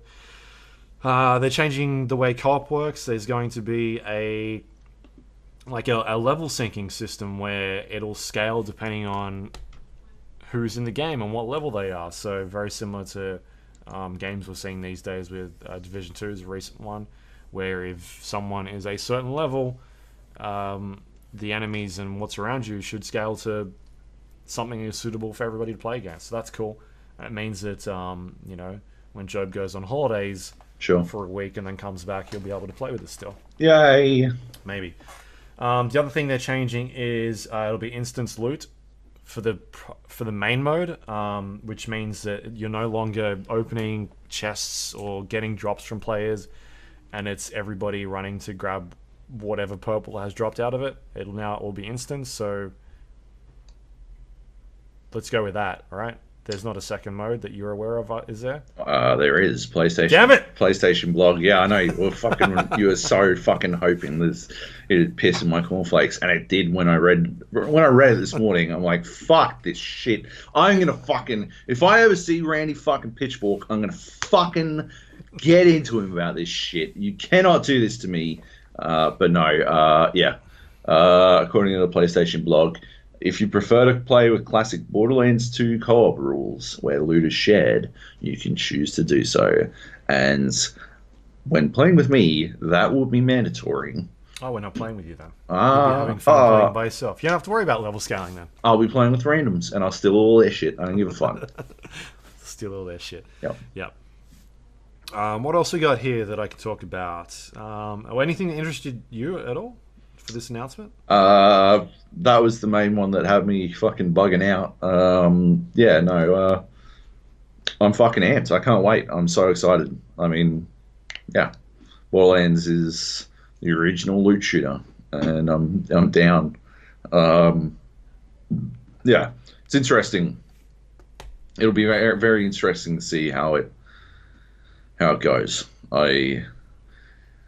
I believe it's going to be. I think this is everything to them. Like, this is everything to Gearbox, and I think they will pull out everything they can to make this the fucking greatest Borderlands ever. I believe they can do it. So yeah, I'm excited. I'm excited to see it. September 13th. They're saying they've been working on this for 5 years or over 5 years. Right. That's a long time. So I'm hoping there's a lot of cool content in there. And then we still yet to find out what like endgame sort of entails, if there is any endgame, or if it's going to be like traditional Borderlands where it's a story and you kind of jump into New Game Plus and you kind of just keep playing over and over again, leveling up your character. So we'll kind of see how that goes. Yep. The other thing that came out from this announcement is digital on PC will be exclusive to the Epic Game Store for 6 months. Yeah. It's causing a bit of controversy. Some dumb controversy. Amongst players. Yeah. I don't like the Epic Game Store. Like, it's not my preferred place to purchase stuff. That's nothing terribly in particular, except for the fact that I think it is just generally a worse platform than everything else out there. You play Origin, Steam, obviously. I just think it's they sort of pulled the trigger on it way before they probably should have, to be honest. And so yeah, I'm not crazy about using the Epic Game Store, but I don't give a fuck. I think I've always said it. I'll use whatever I have to get these games. It's not going to matter if it's on fucking EGS or Steam or fucking. Yeah. If it was a fucking PlayStation exclusive, I'd still play the fuck out of it. I'm not crazy about like exclusivity, but it's only timed exclusivity, which is good. So, yeah. Yeah, there's also 6 months until that game is out. So the things I think is really missing is cloud saves on that system. I think that's a big part of especially a game like Borderlands. Installing it, playing your character. Yeah. Your character is so critical to your enjoyment. Your loot is obviously critical to your enjoyment. So you need to be able to transfer that around without the risk of losing it, like everything. Say you have to format, or say you're going over your fucking friend's house or some shit like that. Like, install it. Or that stuff is fucking extremely critical, so they need to get on top of that shit as fast. And I don't know if that stuff is being saved anyway to like a server on Gearbox. It could be, maybe. But yeah, cloud saving is something they definitely need to look at or get implemented. Just basic stuff like support forums and contacting people. Like that, I use that system recently, and it is pretty crap. Right. Being able to do all that stuff. The other thing that I'm currently working on in terms of that is regional pricing is not a factor for Australians. Yeah. In particular for the Epic Game Store. So we're going through an American pricing store or an American store. So my biggest concern about that is what happens on launch. Is it going to be available for Australians on the 13th? Or is it going to be a day late? I've tried to contact Epic about this. I haven't heard anything about it. I've asked 2K about this. They said that is a very good question, and they're going to find out and try and get back to me about it. So 2K locally don't actually know at the moment whether it's actually going to be out on the 13th. That's a really good point. Fingers crossed it will be. Yeah. Otherwise, maybe it's not even worth buying it digitally. It maybe I don't even know if it's a digital code on the PC version. On the EGS, yeah. It's not because it probably would be. Why wouldn't it? Yeah, maybe it is. In which case, you could buy it in the store, get home, it wouldn't work. Yeah, that'd be fucked. On the flip side, I'm chasing at the moment. Isn't it heavily rumored that it will be cross-play compatible? Yeah, so this is something that was taken off the Microsoft site and has since been removed. Yeah. Randy was talking about it in some Twitter updates, saying that they are looking at crossplay. They don't have anything to announce. I would love to play. That'd be the fucking best. I would love to play Borderlands with like my little brother and my other brother. Like, it'd be so cool. And my little brother's a console only scrub, but it'd be sick. Like, it's one of those games where you don't need to. It doesn't matter what platform you're playing it on. The insane precision isn't utterly critical, and yeah, you can just sort of fucking hop in and have a good time, and get some sick loot and bully the fuck out of my little brother and steal all his guns. Yeah, it's gonna be good. It's gonna be good. I can't wait. If both my brothers play this game, we are definitely going to bully the fuck out of my little brother. Maybe we can get my little sister to play. She likes games. She likes Borderlands. Maybe we can steal all her loot as well. That'll be good. It'll be just like old times. But yeah. Like over 1 billion weapons. Frosty Raven was saying that TDR are the company that have guns with legs. When you reload, it walks and chases after, like, because TDR are the ones that you used to throw the gun away and explode. Yeah. So I guess now you throw the gun away and it runs after people, shooting after them, which is pretty good. Hopefully there's variations on that. Yeah. You don't want... I don't know if you want too many guns on legs, right? But maybe, like, Could you imagine just sort of fucking firing one gun and then throwing a gun away and then firing another gun and just like having a fucking army of guns running around? Yeah, because that was the thing about that particular gun, right? Is that you would choose to decide when to reload based on, like, you could throw it with more ammo in there and it'd do more damage. I think that's the way it worked, right? Yeah. And it was this thing of like, all right, do I just pop this fucking thing now? Or yeah, I don't know. I'm definitely pumped. Randy did put on Twitter last night that if Half-Life 3 gets announced, then he will do everything he can to put this on Steam at the same time. Gold. And he was very serious about this. This wasn't a joke. Amazing. He's he's still got a flair for it. Excellent. Cool. Well, yeah, I'm looking forward to it, man. I'm really excited. I feel like, so excited. Holy shit! Like, there are, I can't tell you what game's coming out this year that I'm excited for, other than probably Borderlands. Borderlands 3 is basically it. Let's have a quick squiz at my old Outer Worlds. My old database. Is probably the other one. Void Bastards. It's called Void Bastards, and it's going to be the game of the year, or it was until Borderlands 3 got announced. Assassin's Creed 3 remake is out. It came out last week. How have we not talked about that? It's only the worst Assassin's Creed game, and there've been a lot of duds. So how are we not talking about Assassin's Creed 3? That's crazy. Yeah. There's not much, eh? Yeah. Not much has been announced. I guess we'll find out soon. Sorry. What's going on. Yeah, no, Void Bastards. Yeah, that's about it. End of list. Outer Worlds, yeah. No, that's it. Yeah. Yeah. Wasn't Outer Worlds also getting some stick for being EGS exclusive or timed exclusive? Was it that? I'm pretty sure. I'm not sure. I know Metro was. Yeah. It's just teething pains. People will get over it. All right. This isn't on here, but did you? Because it just made me think of it. Did you see the stuff about Elder Scrolls? Apparently, Starfield and Elder Scrolls won't be shown at Bethesda. Won't be at Bethesda's thing for E3. They won't be showing it at E3. Yeah. This seems like a they're tricking us. Remember the tease they put up and like, hey, come to fucking Bethesda E3 this year. True. It was the fucking stars with the people standing on a hill. Yeah. Yeah, that's weird. I'm calling bullshit on that. It's pretty weird. Yeah, that's super strange to me. The other thing is there was some stuff that came out during, I think it was GDC, where they were showing off this new engine they're working on for Elder Scrolls. Well, what is it? Assumedly Elder Scrolls 6. Right. Some of the tech on that. I don't know if you've seen that yet. No.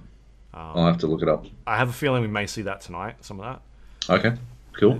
Apparently there was a 25th anniversary. Oh, that's what it was. 25th anniversary of Elder Scrolls video, or that's doing the rounds, or they're showing it at events, and there apparently is in-game footage of some tech in there, which is apparently Elder Scrolls 6.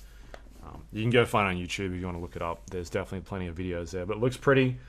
A lot of like green grassy foliage and trees and like wind incorporated into the world, and how that sort of affects the environment. How that will actually, or if that actually ends up looking like a game Bethesda puts out, hard to tell. Like, their games has not been the prettiest. No, but it's never really mattered, right? Yeah. But that stuff still looks super impressive. They were showing some Skyrim Grandma as well.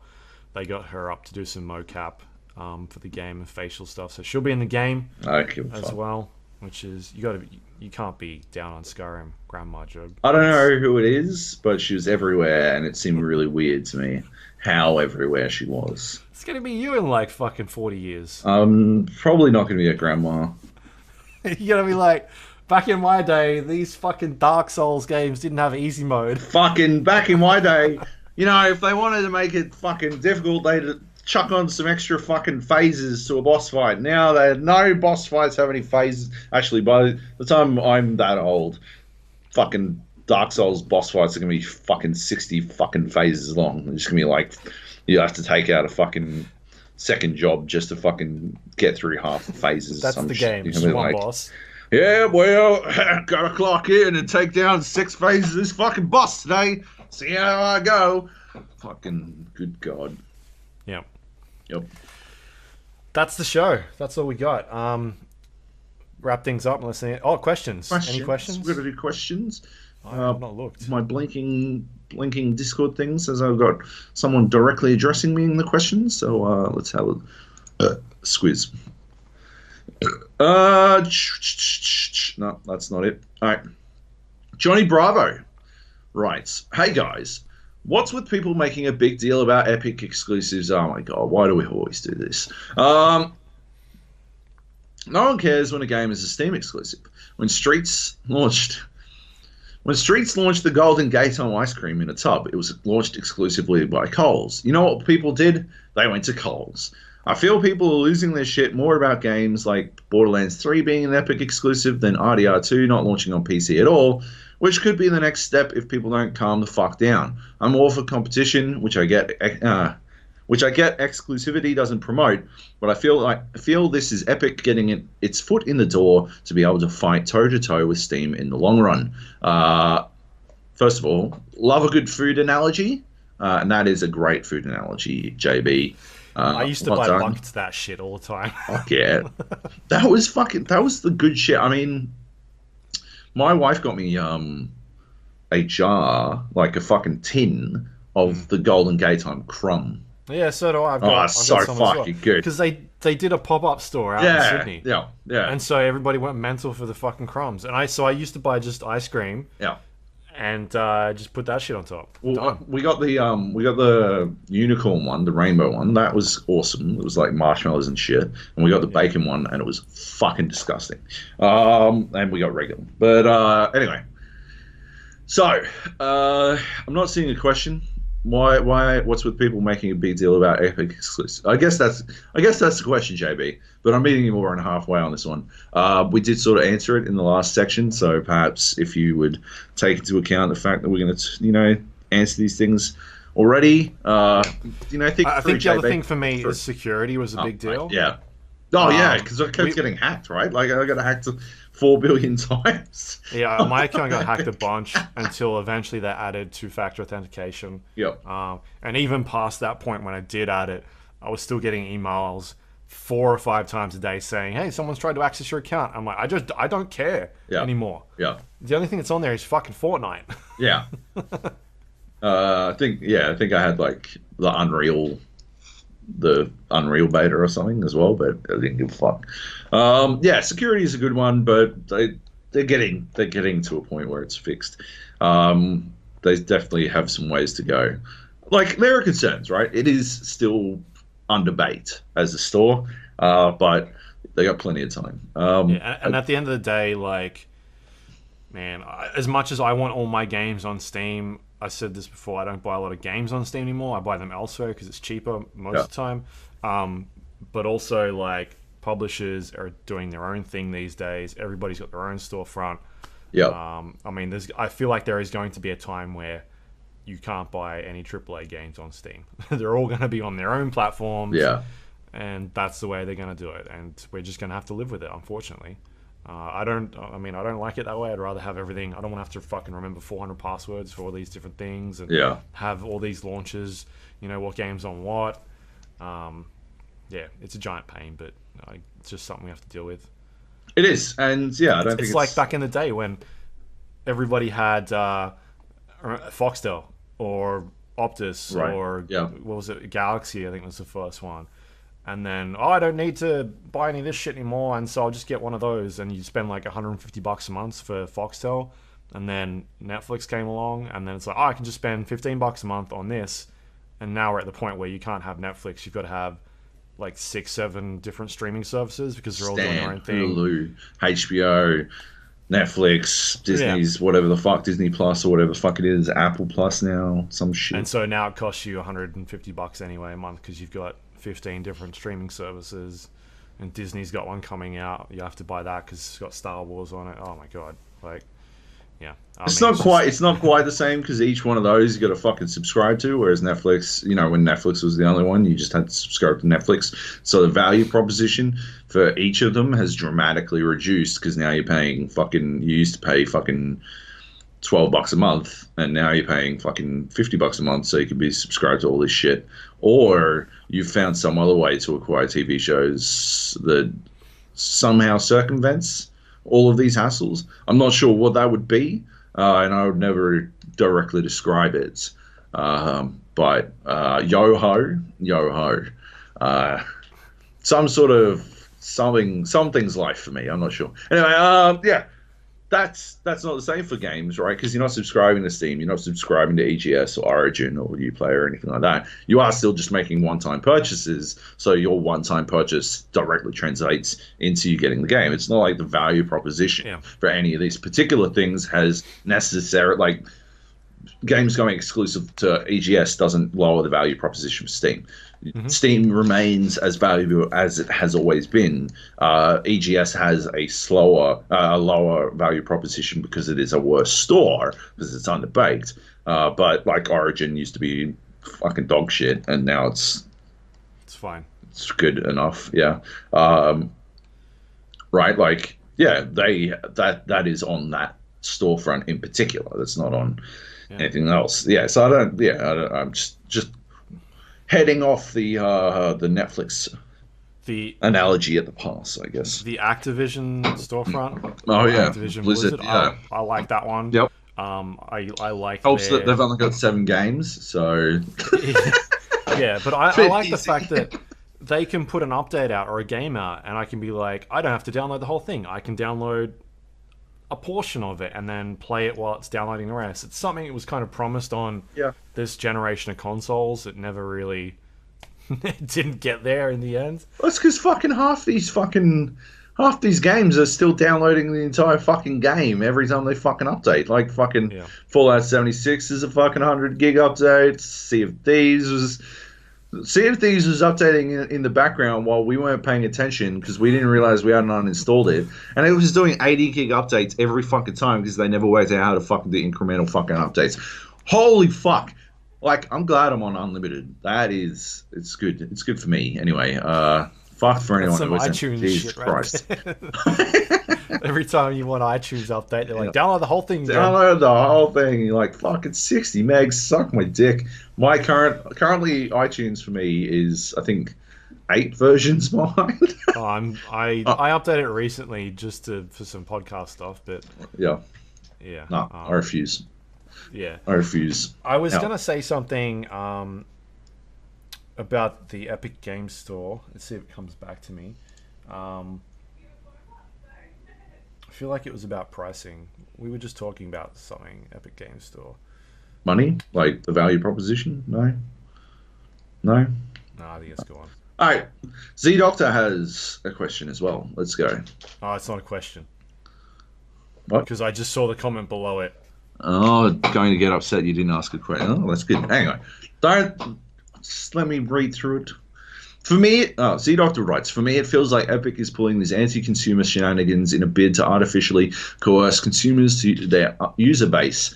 I'm all for having more platforms and avenues for competition in the marketplace, but when Epic shamelessly launched their platform lacking some basic features like a sodding shopping cart, it just screams lazy. As far as I know, we literally just talked about this, Z-Doctor. We were just talking about this. Fucking hell, mate. Like, just, I remember what I was going to say. Do you ever listen to this podcast? While we're recording it. As far as I know, Valve has never paid for games to be exclusive on their platform. I think it's just their infrastructure works well for a lot of AAA games and their online components, which there weren't many platforms for PC that had those sorts of things in the past. Not to mention they are a DRM platform, probably why GOG has such a small library in comparison. Origin has PC exclusives, but they're all EA-owned games, and I don't think it's a problem for a publisher with their own platform to exclusively sell their own products, much like Fortnite is exclusive to the Epic Store. Pretty sure every PC Rockstar fan always complains that it wasn't released for the superior platform. They just make such good games, generally, and most consumers have little self-control. They can get away with double dipping. Plus, RDR2 isn't really a first-person shooter game. Did someone just fucking write something? No? My fucking sorry, my screen just adjusted while I was reading. Where were we? Plus, RDR2 isn't really a first-person shooter game, so a fast-paced game like Borderlands 3 makes a bigger difference on making sure it's released on PC. Pretty sure there was a bit of backlash on one of the Tomb Raider games when it had a one-year exclusive deal with Microsoft, but I don't think people cared or loved those games enough for an ongoing complaint. Epic just feels like they're pulling cheap tricks to artificially boost their user base rather than putting out a competent enough platform from the get-go to compete with and pulling an Amazon and undercutting the competition. Not that lower costs are translating to the consumer with added restrictions with exclusives. I'm also not a fan of knowing Tencent is involved with Epic. At least the games, at the end of the day, are timed exclusives and not permanently exclusive. Sorry for the wall of text, haha. What are your thoughts to this line of thinking, fellas? Question mark. Good save on the end there. He edited it. You put it in. Krusty Raven. At Joab, you're going to get upset. You didn't ask a question, Z-Doctor. Lol. Z-Doctor. Smiley face. Zeo-Doctor. I'll add an edit at the end of it. Haha. That is some fucking dog shit. That's the shenanigans. That's some epic shenanigans. Epic, get it? Epic Game Store shenanigans. Yep. Anyway, yeah. I remember what I was going to say. Okay, go. I'll go first because I got my memory shit. Do it. Steam was a turd when it first released. It was. We've talked about this. It was terrible. I mean, the Epic Game Store hasn't been out that long. I'm sure they'll eventually get there. All these things will come to a good stage eventually, and I think they've got, like I said, 6 months to sort of work on some feature sets, and hopefully by then it'll be decent. Yeah. The other thing was we're talking about like exclusivities, but at the end of the day, Valve is the one that's taking a 30% cut of all the pricing, right? And Epic has said they're taking an extremely small cut. Was it 12%? Yeah. It was around 12 to 18%. I think it was somewhere around there. Yeah. But a lot lower than what Valve is taking. And at the end of the day, if they can make, they're making money. They're in the business of making money. If they can make more money on this other platform, they're going to do it. So it's up to Valve to step up and to try and compete with that at the end of the day. Yeah. Absolutely. I mean, I don't think they'll ever go so far as to pay for exclusives, but yeah, they should definitely do more than, what was it, like if you make over $50 million or something like that. Cut it by 5%. Yeah, like something awful, something absolutely woeful. Look, the reality, in my opinion, is Steam needs better, more competition. So yeah, EGS is a while off, and like Z-Doctor said, pulling these are some shenanigans, but yeah, when it kicked off, Steam was an anti-consumer shenanigan in a lot of people's eyes, trying to fucking play Half-Life, and yeah, he had to install all this bullshit, and I very vividly remember railing against fucking Steam multiple times on this podcast, for shit that I perceive to be absolute horseshit. Like when they first introduced their refund scheme and you could only refund to your wallet. Yeah. Like that's not a refund. That is store credit. That is bullshit. It doesn't even stand up to Australian consumer law. Blah, blah, blah, blah. Eventually they fixed it. So yeah, I think Epic will eventually fix it. I mean, there's no way that they want to pay for exclusivity forever. They just want to get people in now, so they've got a fucking user base to get people over organically. And yeah, like you said, Z-Doctor, it's anti-consumer. It is shenanigans. But I think it's a little bit of hurt for what will eventually be. It'll be good, yeah. Good, because Steam's going to have to lift its fucking game. Well, they will, and I think they're going to do that soon. They've lost too many games in the span of the last couple of months. Division 2, Metro, Outer Worlds, the game we were just talking about, Borderlands. I think that list is just going to keep going. Yeah. And we're not going to see like a lot of AAA games there, if they're going to keep taking 30% cut of sales, they're going to have to drop that. And then eventually, hopefully, that means cheaper games. Yeah. Hopefully. Fingers crossed. But So, yeah. anyway, good stuff. Thanks for chiming in and making him write a question, Krusty Raven. Good points, Z Doctor. Great question, JB. Even though we answered it prior to this, we did go into a lot more detail at your prompting, so it's good stuff. Stop playing the Division 2. It's shit. And that's the end of the podcast. We're playing this weekend, Joe, because their new update is coming out, a new Stronghold. I think it's out tonight or tomorrow. So we're all gearing up. Everyone's excited for that one, except for you. Yep. But you can find us on iTunes, Android, Windows Store, Spotify, all those wonderful places. The GA Podcast, or search The Gap. We will show up. If you've got some time, a couple of minutes, please rate and review the show. Helps other people find it. Yep. And they can listen. And then, more questions coming in, obviously. If you want to email us the old-fashioned way, you go to thegapodcast.com. No. thegapodcast@gmail.com if you want to email us. If you want to find us on social media, you can go to facebook.com/GAPodcast, twitter.com/GAPodcast, or you can go to our Discord page, thegapodcast.com/Discord. You can leave some questions like the Doctor did, and JB was the other one. Yep, right? Yep. JB actually left a question, and Z Doctor remembered to add a question mark at the end, just to clarify. Answering. Yeah. That's fine. Not even while he was answering, after he was prompted to. But it's fine. Yeah. You know, just flies in the face of the concept of questions, but it's fine. I'm okay with it. Krusty Raven didn't ask a fucking question either. I would like to point out. He was, literally just chiming in to remind Z Doctor. So, pretty terrible. He was doing your job for you. He was. Yeah. Stepping on my lines. So you can go to Discord, check out all the channels on there. People playing games. Last night there was a bunch playing a regular Battlefield because Firestorm didn't work. Yep. There was some Division still going on. Like every night there's a bunch of people in there playing Division still. So you can jump in. You can jump into the clan. I think we're up to, I don't know, between 15 and 20 people. Cool. In there grinding out. Nice. So that's fun. Otherwise you can find everything on our website, thejpodcast.com. It's got all the links to things we just talked about, including past episodes of the show. You can go to thejpodcast.com/YouTube to watch this show on YouTube. Bunch of videos on there as well. Sure. And you can also go to thejpodcast.com/Spotify if you want to check us out on Spotify. Okay. Subscribe to us that way. Sure. There's plenty of ways you can listen to this show. Heaps. And that website is all run thanks to our Patreon members. If you want to help support the show, you can go to patreon.com/GAPodcast.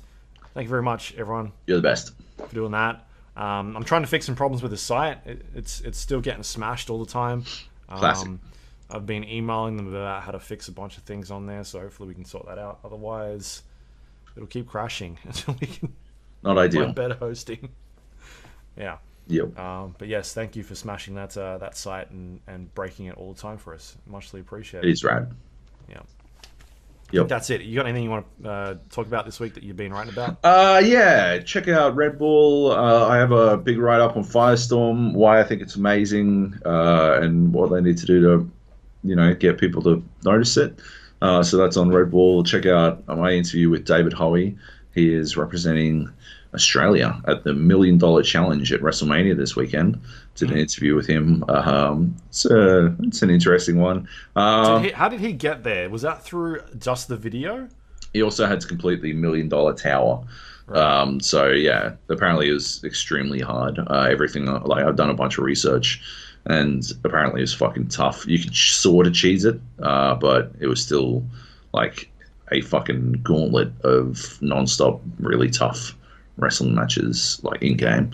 So yeah, that's pretty good. Yeah, I don't know. It's a bit of a weird one because obviously it was the video that got him over there at the end of the day. So it's not necessarily esports, but it is competitive. He is an Aussie, and I love me some wrestling.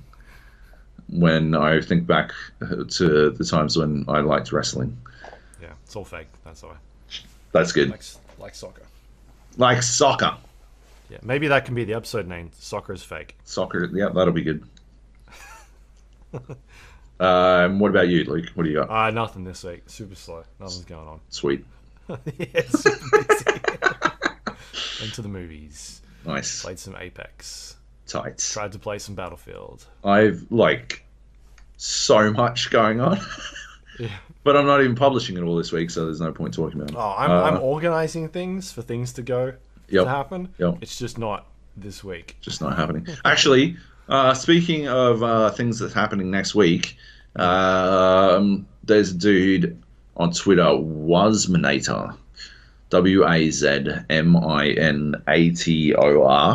Yep. You should look him up and go support his bid to represent the Oceanic region at Beyond the Summit's Mortal Kombat 11 tournament, because they're going to fly they're going to get 4 people in to 4 extra people will get to compete. So they've got 12 people already invited to compete, including the likes of Sonic Fox, and yeah, the 4 others will get in.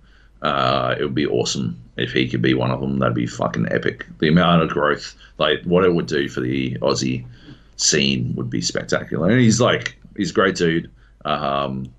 He loves his Mortal Kombat. He loves his NetherRealms games. So yeah, go check that out. I have a big interview with him that should be up next Monday. So I guess, no, Tuesday. Yeah, Tuesday. I have to wait till Tuesday. But yeah, that'll be worth checking out as well. And yeah, let's try and get him across the line. That'd be fucking sick. Because yeah, any excuse to get Aussies more exposure to the world. Yep. Nice. Cool. That's it. Nothing else to talk about. And I don't know what games are coming out. I don't think there are any games. There's a couple. I mean, we got some. We got some review code for Weedcraft. I got some Humble Bundle games that I installed the other day, so I'm going to check some of them out and we'll play some. Is Yoshi's Crafted World out yet? I don't. I want to check that out. It's on Switch. Looks cute. No. I'll check it out. Don't worry I'm not about interested. it. Don't worry about it. I will get on it so that you don't have to. What else? Right. What else we got? Nothing. Yeah. Cool. Oh, we're going to this Elder Scrolls thing tonight. We can talk about that next week. The 25th anniversary, where you can just hassle everybody about how bad Skyrim was. Oblivion was the real dud. Skyrim is just played out. Yeah. Morrowind's the dream. I need to make more games like Morrowind. Yeah, Skyrim is like the soccer of sports. It's the soccer of fake sports. Yeah. Anyway, good stuff. Thanks for listening. Bye. Bye.